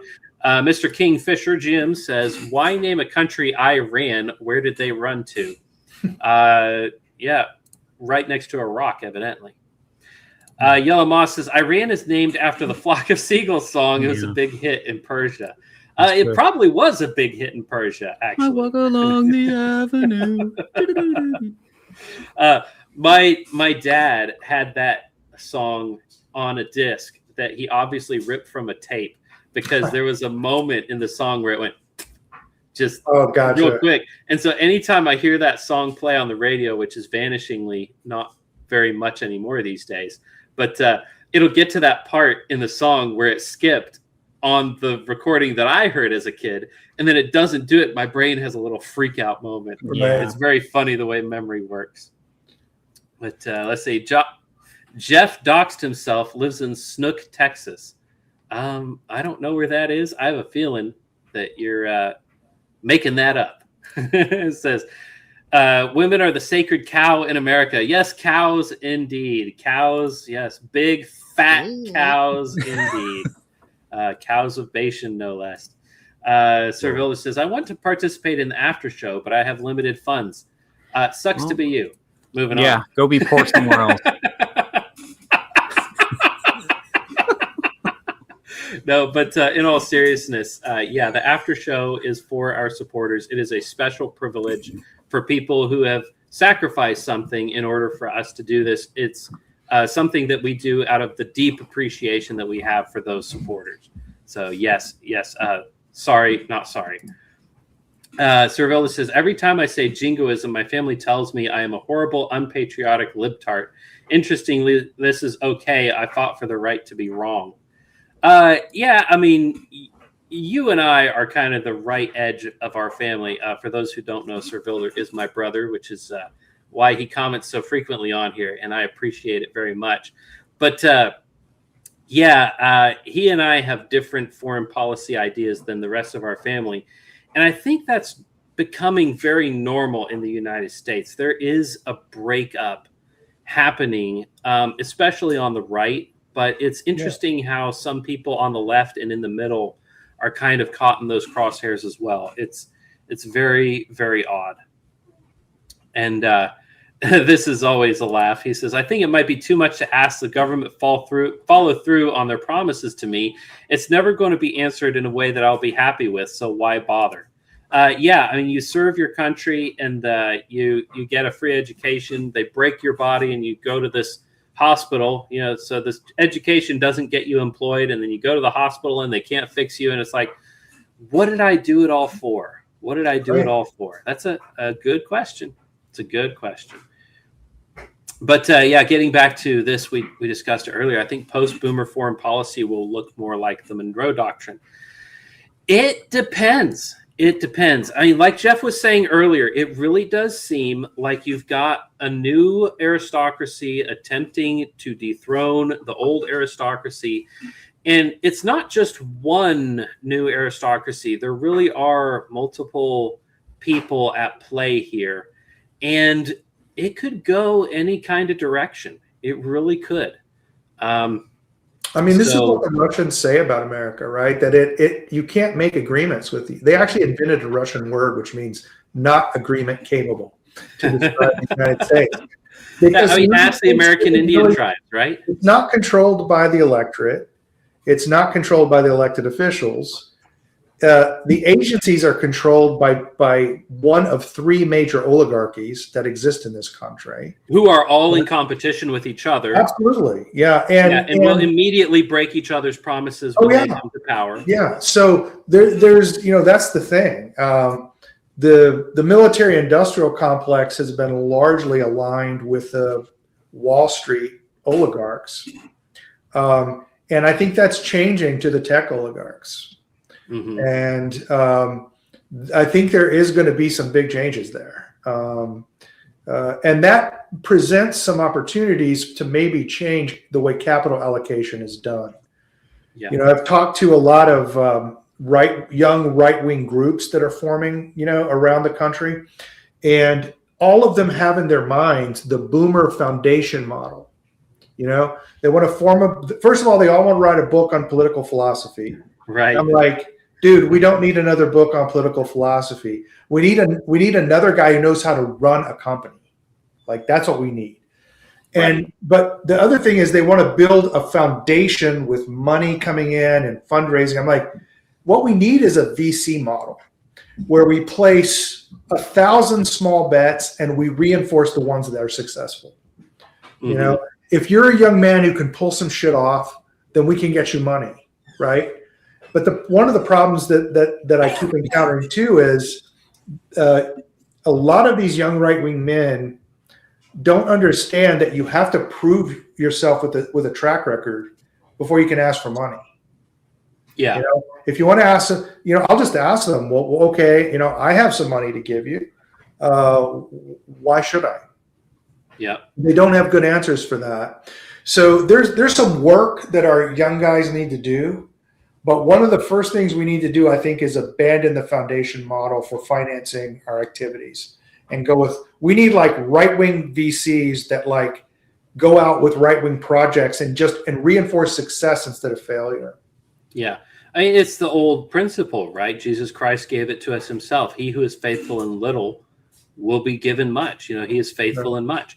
If you want to see wealth grow, empower powerful people to be powerful. Yeah. If a young man is showing promise, give him an opportunity. If he fails, no hard feelings, just move on. Right. Don't dog him about it. Don't be telling him. In fact, tell him, go try something else. Maybe you're good at something else. Exactly. And just be like, okay, moving on. Next guy. Yeah. Next project. And when we find something successful, now we're going to sink our teeth in. Now we're going to really enforce this.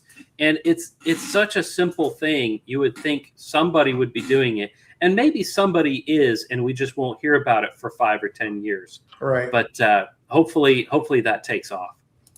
The other Paul from Australia again says, from the river to the sea, we've been trying to reach you about your car's extended warranty. That picture that we pulled up of the extended borders of Israel, that is a legitimate policy of the nation of Israel. And from the river Euphrates, not the river Jordan, to the sea, the Mediterranean Sea, that is the boundary that they want to occupy. And then Sir Vilder, again, pontificating, can someone remind me the reason that we police the world and pay to do so? And Yellowmoth has an opinion. He says, for that reason. But I I think it's actually a little more complicated than that. It's not just Israel makes us be the police of the world. There are certain privileges you get for being the biggest bully on the block. Yeah. If you're the biggest, baddest dude in prison, your rear end doesn't get taken advantage of.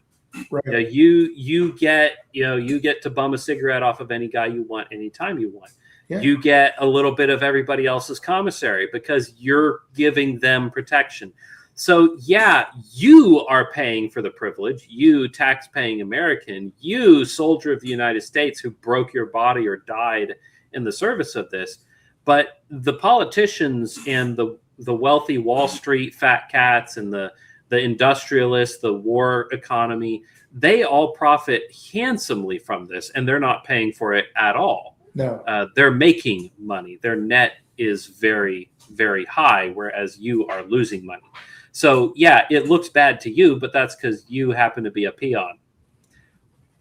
And this from Sir Vilder again. He says, China's Navy posturing recently has been very interesting. I don't want to see a war against China, but I do want to see the U.S. stop bowing down to them and serving them.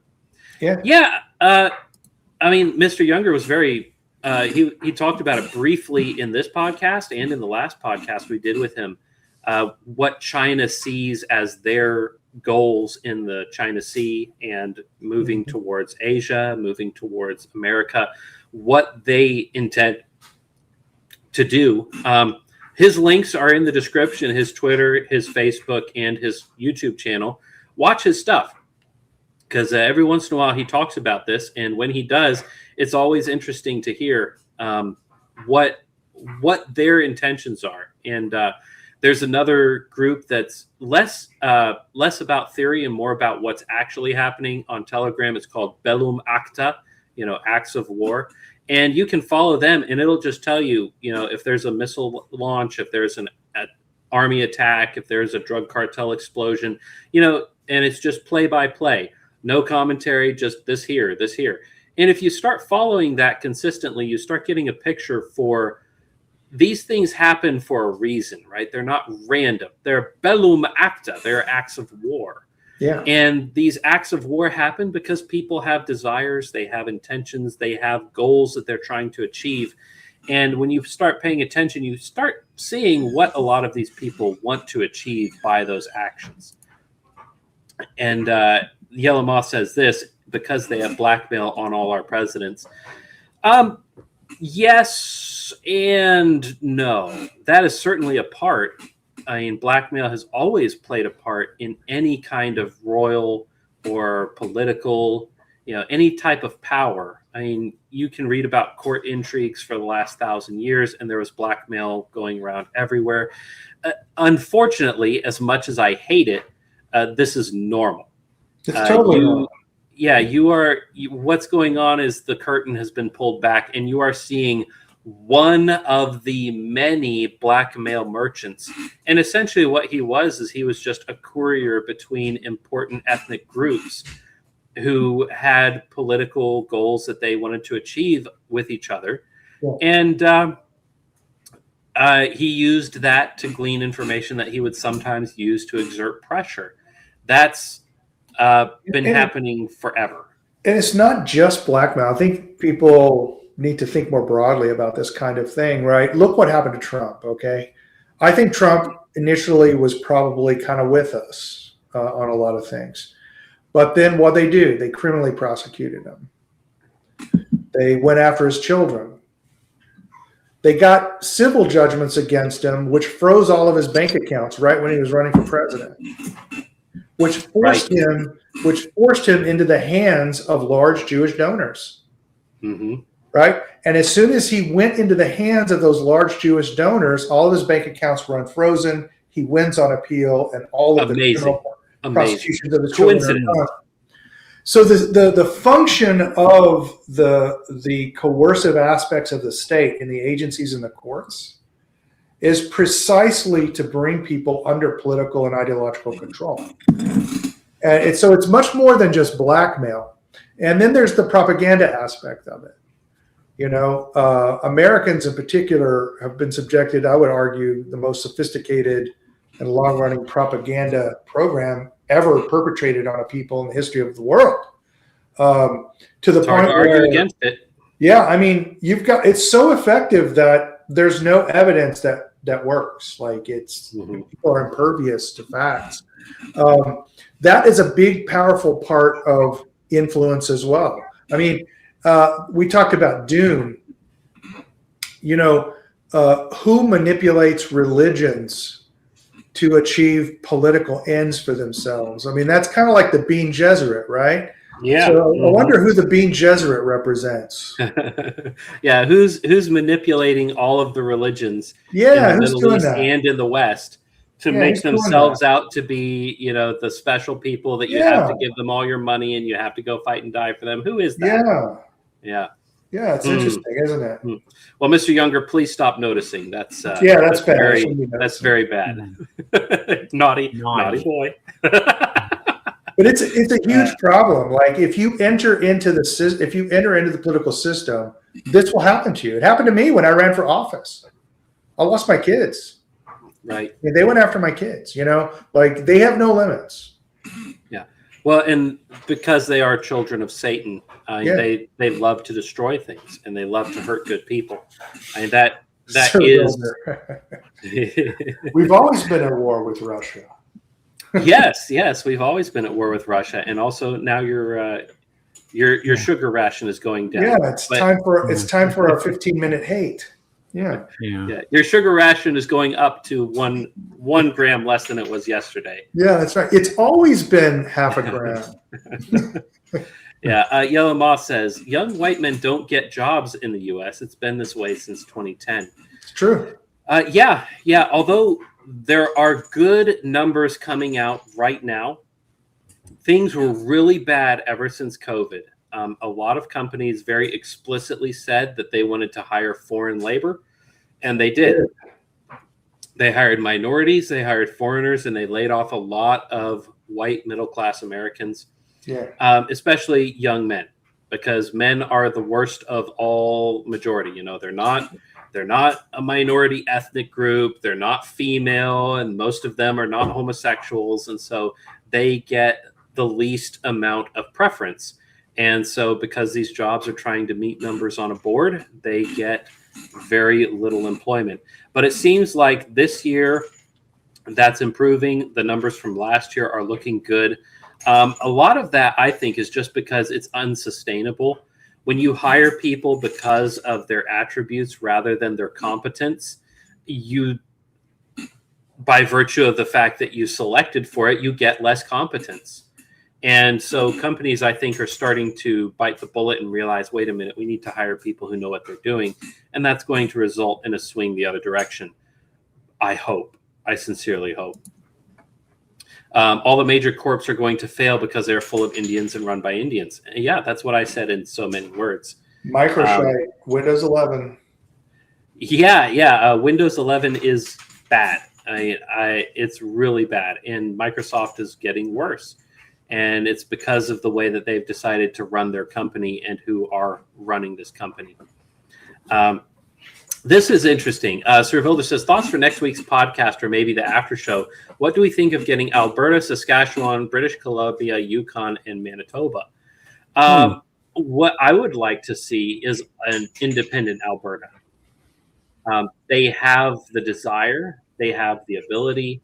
They have the trade routes. They have us as a neighbor.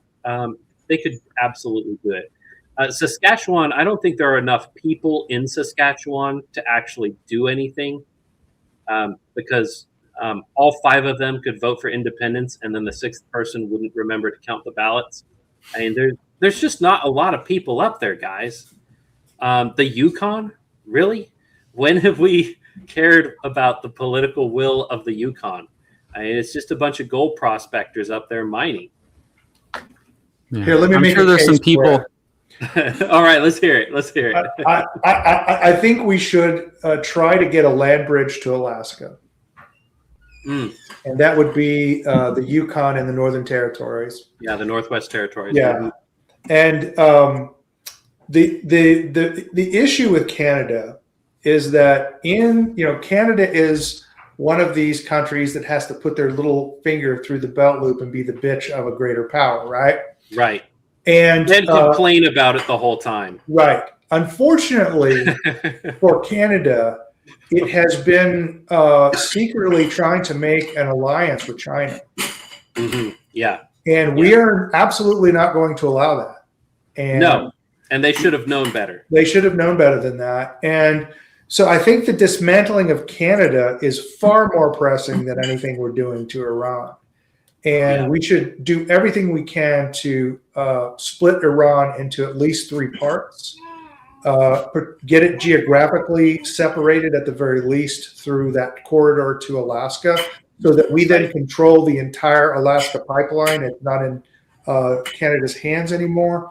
And we also prevent those Chinese bases through the Northwest Passage that Canada's been trying to establish as an outpost for the Chinese Navy.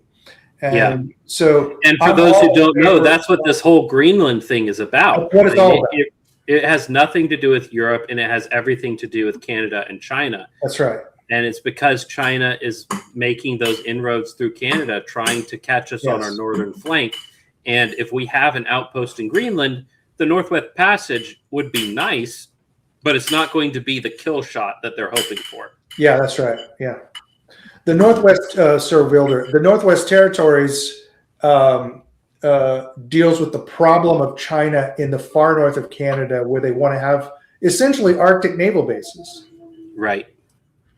Which are very hard and expensive to maintain, but they're worth the investment if your plan is to kneecap a guy right before World War. That's right. That's right. Same with Greenland. Greenland is a little more inhabitable, but the north side of Greenland is not that much discernible from the Northwest, the rest of the Northwest Passage. It's very rough country. And the only reason we want it is for that. Iran ran to Persia. Yeah. And we got jokes, guys. We got jokes all night long. Not good jokes, but jokes nonetheless. I love it when Sean sings for me. Yeah, Sean has a singing voice, guys. He plays the guitar, he sings, he's handsome. It's just I'll do little like joke songs or something, and Jeff likes to think that equates to real singing. So he's got jokes himself. Yeah. But Other Paul says, have Jeff the Elder found any even quasi-successful methods for disabusing boomer-minded shrills for Israel? Got a few in my life. Nope. And if you want to know why, I would point you to any of the many YouTube versions of Yuri Bezmenov explaining the effects of demoralization, the phase of demoralization in propaganda regimes. And Russia did an experiment when they ran the communist coup in the Cold War in Namibia. They brought the leaders of the communist coup to the Kremlin and showed them the operational plans, which proved that they just wanted the uranium, gold, and diamonds. And that's why they did it and financed the coup. And they wouldn't believe it. The coup leaders from Namibia would not believe it. And they tried all kinds of different kinds of evidence and approaches. It was very structured. And finally, they held them down on the ground and had soldiers stomp on their shins until their legs broke. And then they believed it. So it took physical torture to break that kind of propaganda conditioning. So I've really done some experiments with this, and I've just concluded that it's completely hopeless, and your best bet is to try to marginalize the boomer rather than convert him. Yeah. And when we say boomer, it's not necessarily an age bracket there, but a mindset. It's a mindset. There are boomers in your life who will be 30 years old. Yeah, absolutely. They have fully adopted the boomer mindset. And I know there are members of my family who, no matter how much evidence I can present them, at the end of the conversation, they'll be like, man, I've never thought about it that way. You're so right. I see why you believe this. And then the next time I talk to them, they're like, you're just a racist. I'm like, absolutely. We've been over this. I showed you the evidence. I gave you my arguments. You knew what I was saying. You understood me. But the next moment, it's like you went to bed, your head hit the pillow, you forgot, and the programming took over. Yeah. And it is discouraging, but it's not the end of the world. There will be other people, and I've actually systematically gotten rid of all of these. Let's call it the post-World War II consensus, right? These people who bought into this post-World War II consensus idea of the world. I literally have just systematically gotten. I don't do business with them. I don't really associate with them because, frankly, it's maddening for me, and it's just not worth my time. When there's plenty of younger right-wing guys that I can go actually accomplish things with, you know? Right. Surround yourself with the people who are getting things done. Yeah. If you start finding one, you'll find two. If you find two, you'll find 10. Right. And you will find your people. You just got to hunt. And sometimes it takes years, but eventually you find them. Yeah. And this is the follow-up to the question. Man, that's crazy. Catch the game last night? Yeah. Yeah, exactly. That's about what you get. That's the good one. That's good. Yeah, because that means that they're rejecting the programming, at least on some level, because they're just tired. They're just tired of it. And last comment for the night says, "You're still a racist." Thank you. Okay. Yeah. Thank you. Thank you. It's been a hard road to get here. Yeah. All right. Well, with that said, we had one more thing that I wanted to share, and then we will close out with some thoughts on this. We've kind of addressed it a little bit. But this is, oh wait, I think we already addressed this, Hazard's Ghost. Yeah, we did talk about this. So instead of that, we're just going to go into what are, Mr. Younger, what are your predictions for the future? I know it's early days. We don't know exactly where this is going to go. It could turn into a full-out ground war, World War III, China and Russia uniting and joining with Iran. It could potentially turn into that. And on the other end, we could, all of our boys could go home tomorrow, and it just turns out to be another 12-day war. The truth is probably somewhere in the middle. So, Mr. Younger, what is your forecast so that we can hold it over you like a sword? So I actually did an actual simulation of the war. I wrote it in Julia, and I did about 20,000 Monte Carlo trials, and almost everything in it has I think reasonable probability distributions and reasonable assumptions. And the model spits this out. The probability of regime change is about something like 22.4%. So say 22% chance. The probability that there is no regime change, around 75%. And the timeframes that I'm looking at based on weapon stockpiles and I think reasonable judgments about the political situation in Iran and Israel are around 47 days, which goes beyond the 4 weeks that Trump is talking about. And what it comes down to, I did sensitivity analysis on it. What it comes down to is it's really going to come down to the internal political will of the people in the countries involved. And I think the martyr effect of killing the Ayatollah, yet 1 million people, Al Jazeera was showing 1 million people in Tehran calling for revenge. And it was like killing the Ayatollah is like killing the Pope or the Archbishop of Canterbury or, killing Billy Graham, Right. It doesn't decapitate anything. It actually is going to galvanize people. And so I think that act, probably more than any other, makes it far more difficult to get regime change, especially when the hardliners take over, which they basically already have. So what I think, unless there's ground force involvement, you have a less than 1 in 3 chance of regime change. Right. I mean, obviously, the head of the regime is going to have to be somebody different because he's literally dead. Yeah. But there's more to it than that. If Trump were assassinated tomorrow and Vance took over, there would be changes. but there is this kind of MAGA movement. Are they and going to foreign install their policy Pahlavi objective. Yeah. puppet? You know, are they going to install this like- Pahlavi puppet? I think it's unlikely. Now, one criticism I could make of my model, there are two reasonable criticisms of it. This is one of the reasons I like to do these statistical models, because it forces you to write down your assumptions. Yeah. Right. And you realize you have some weaknesses, shock and surprise. One of them is I'm kind of discounting the ability of the CIA to run a color revolution in Iran. And the reason for that is, well, they've already tried a few times. They've tried it a few times. It hasn't worked. Israel's tried it. It hasn't worked.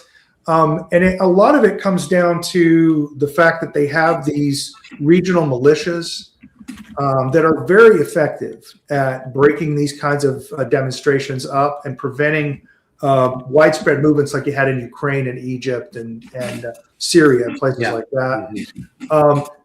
But you know, I could be discounting that too much. That would be one weakness of my model.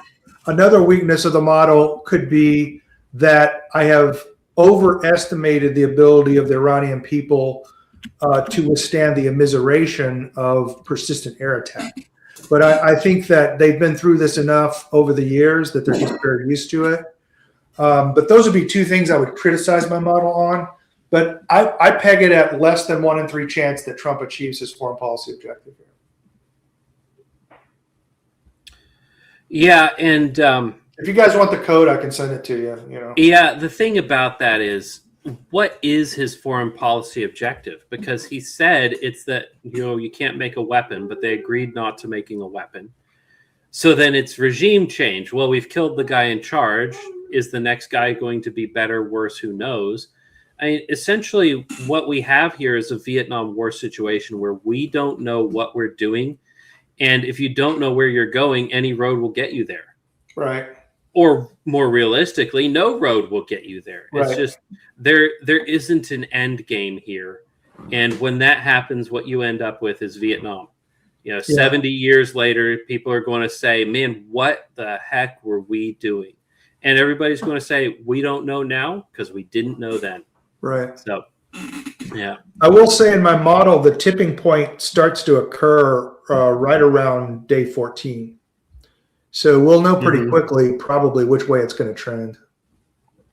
Could be. Yeah. And, well, it can go a lot of different directions. You know, the history is not yet written, but where, you know, what can we do that's going to actually affect this? And this is something I want to say to the audience. You know, is this going to affect your life? Yes. Fill up your car on the way to work tomorrow because prices are going to go up. Yeah. Even if only briefly, which I doubt. There's a reason we took out Venezuela before we went over and marched to Iran. And it's because we wanted access to more oil, because we saw this Samson option, you know, this Paul Atreides option coming. We knew that this was in the cards. And if they're willing to go all the way, I mean, so far they're just signaling that they're willing. But if we push them and they do go all the way, you're not going to be able to afford gas. Yeah. But that's more of a long-term problem too. I mean, if you fill up all of your vehicles tomorrow and you stock your gas cans, that will last you, if you're careful, a couple months. And then you're going to go to the gas station and you're still going to end up paying high prices. What you're going to need to get comfortable with is just driving less. These things will affect your daily habits, and you're going to have to get used to the fact that foreign policy has an effect on your daily life, and your daily life does not have an effect on foreign policy. You can vote till you're blue in the face, and left wing, right wing, same bird. Yeah, I just did one thing that this will do is it will help Russia a lot. Higher oil prices really help Russia. Yeah, so that's the only thing they got going. Russia. Yeah, big time. Russia will see massive GDP growth. But you know, I just did a post about this. You know, it's in our system and in the Russian oligarchy, there is a head, and his name is Putin. And if you change Putin, you will actually change the system. Okay. But in our system, you could literally change out the entire U.S. Congress, the entire federal judiciary, and no change would ever happen because it's a financial oligarchy that actually controls the agencies and all the instruments of power. Nothing would ever happen, right? So in a certain way, the Russian oligarchy system it actually provides more flexibility because there is at least a way over the long term to change it. In America, there's just no way to change it unless you join that oligarchy, right? Yeah. And so the Russian oligarchy is going to greatly benefit from higher oil prices. Trump will use it to pressure Europe and force Europe to be dependent on LNG that they buy from us. And Trump's whole program is to get Europe completely dependent on us. So it'll be used for a lot of things, but some people will benefit and some people will not. We're all peons, so we will not. Exactly. We are the ones left holding the bag every single time. Right. All right, one last comment, and then we will close it out. This is from Check for Tunnels, also known as Sultan. Good to see you, bud. He says, I'm way behind in the stream and catching up, but the West versus Persia is constant in Greek and Roman history. It paints the why Iran question when you notice it. Yeah, it is strange.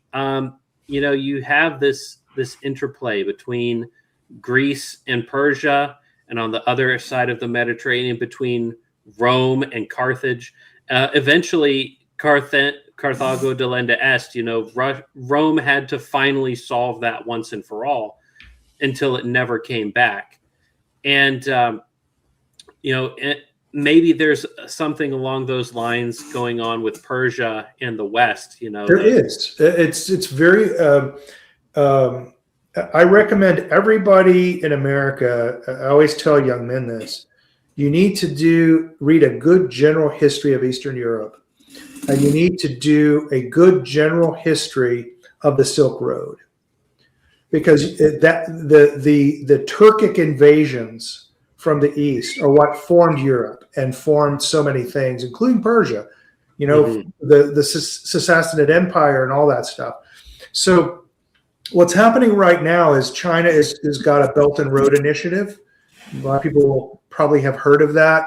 They understand that NATO has the capacity to control east-west traffic.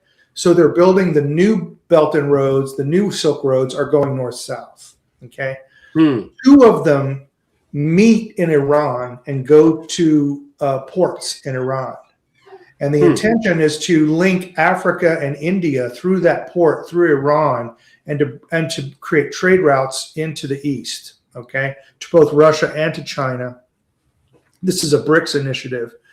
So there are 2, I could come up with only 2 reasons that it could be in the national interest of the United States to interfere in Iran.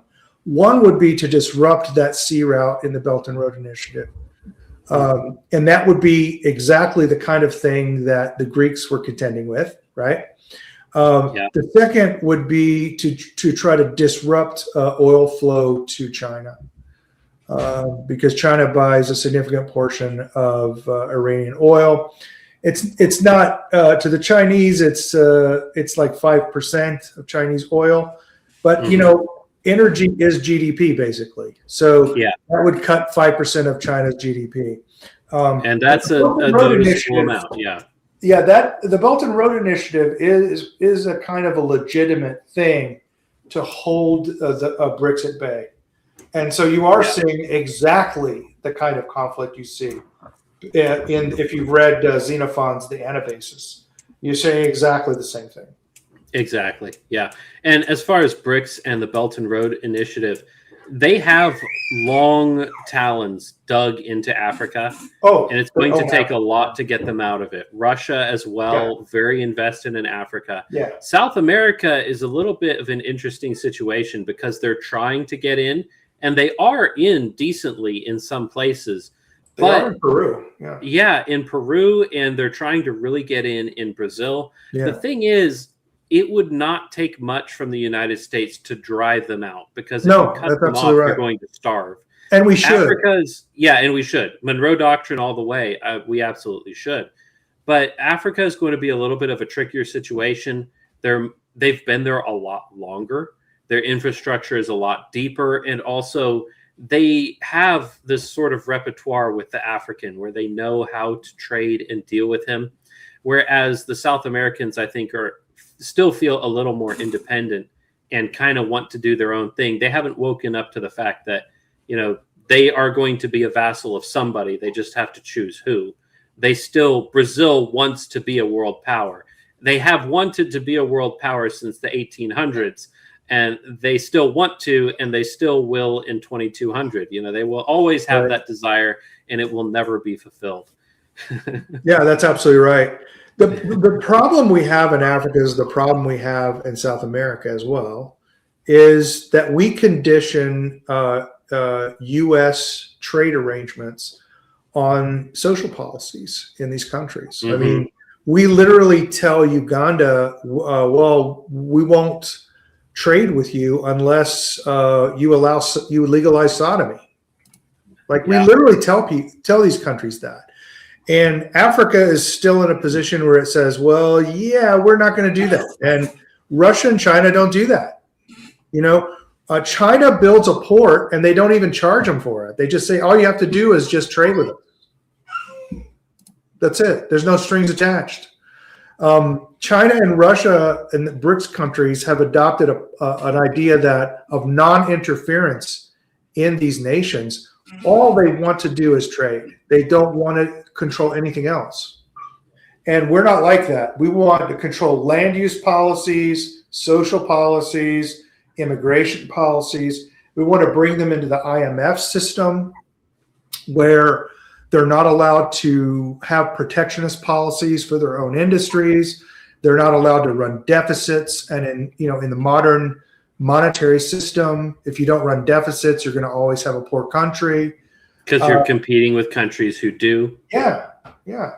So we do terrible things by conditioning our trade policy on stupid shit that doesn't matter. Yeah, that's actively harmful. I mean, there's Callum of Lotus Eaters fame and Lord Miles are world travelers, and they go to these places in Africa and Asia, all through Pakistan and Afghanistan. And one of the things that they find is in Afghanistan, when the U.S. left, we left behind a lot of our materials, which included our teaching materials, which was all about feminism, sodomy, and, all of this retarded nonsense. And, the Pakistanis, or the Afghans rather, when they took over, they just threw it all in a big pile and set it on fire because they were not going to do this anymore. While we were there, we were enforcing it at the point of a gun. You are going to be, you're going to be homosexuals, you're going to be feminists, you're going to do all of these things that the Afghans do not want to do. Right. And then as soon as we leave, it's just like a light switch. It goes away because we were the ones who brought it. We were the ones who were forcing it on them. And, for those who want to import these people into your countries, just remember those liberal ideals that you have, they are bringing anti-liberal ideals with them. And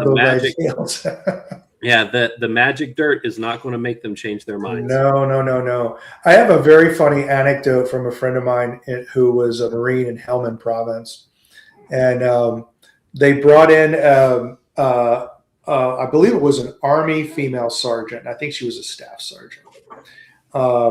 And she was talking about, basically feminist ideas, how great it is. You can have any job you want. You can go, you do anything you want, blah, blah, blah. And this old woman raised her hand and the interpreter got very nervous and they had to cajole the interpreter. And the interpreter said, well, she asked, how many children do you have? And then the staff sergeant said, well, none. I work for a living, And then the old lady said, well, how many sons or brothers do you have? And she said, well, I don't have any sons, but I have one brother. And all the ladies present in this gymnasium started laughing at her. And she asked, why are you laughing at her? What's funny? And the old lady said, well, I have 12 sons. and my sons will kill anyone I tell them to, and will protect me and build anything that I want. My womb has more power than you'll ever have as a sergeant in the Army. My womb has more power.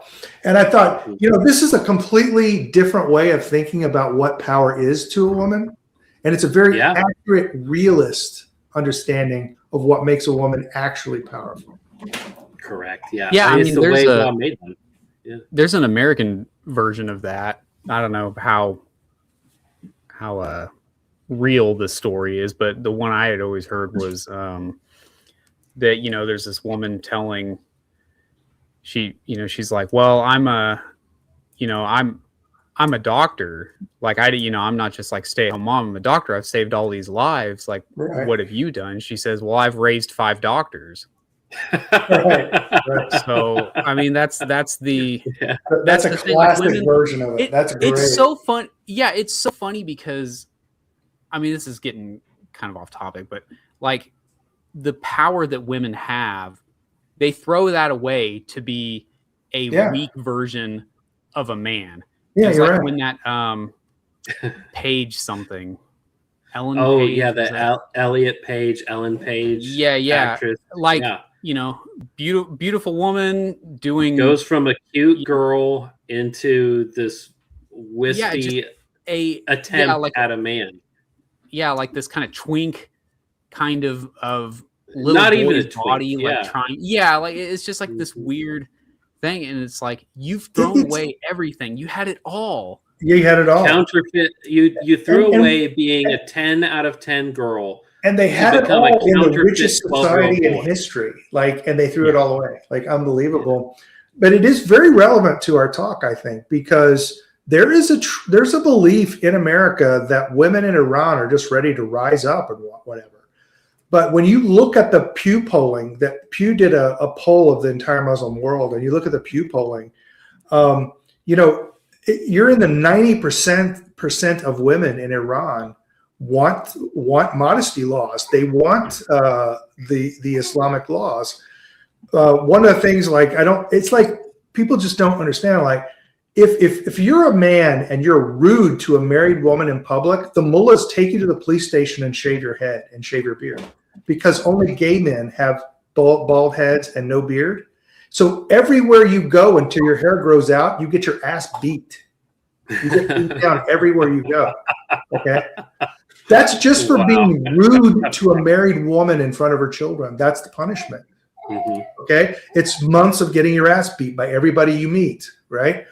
So women love those protections. Women want that kind of protection. Right. Mm-hmm. Similarly, in Russia, I remember a speech. Putin was given a speech to the the female police academy that they have. And it's basically meter maids and things like that. And he said, look, I want you to do your 5 years of service that you've agreed to do, and then I want you to quit. And I want you to get married to a strong Russian man and have babies, because that's how you will create a lawful and orderly society more than being a policewoman. And I thought, you could never give a speech like that in America in a million. Yeah. It's not even possible in our society. So it really does matter to the topic we're talking about. Yep. It really is a driving factor in all of this. When you scratch your head and say, why are we fighting in Iran? How did my freedoms get all the way over there in Tehran? How did that happen? But it's you are fighting for abortion and sodomy.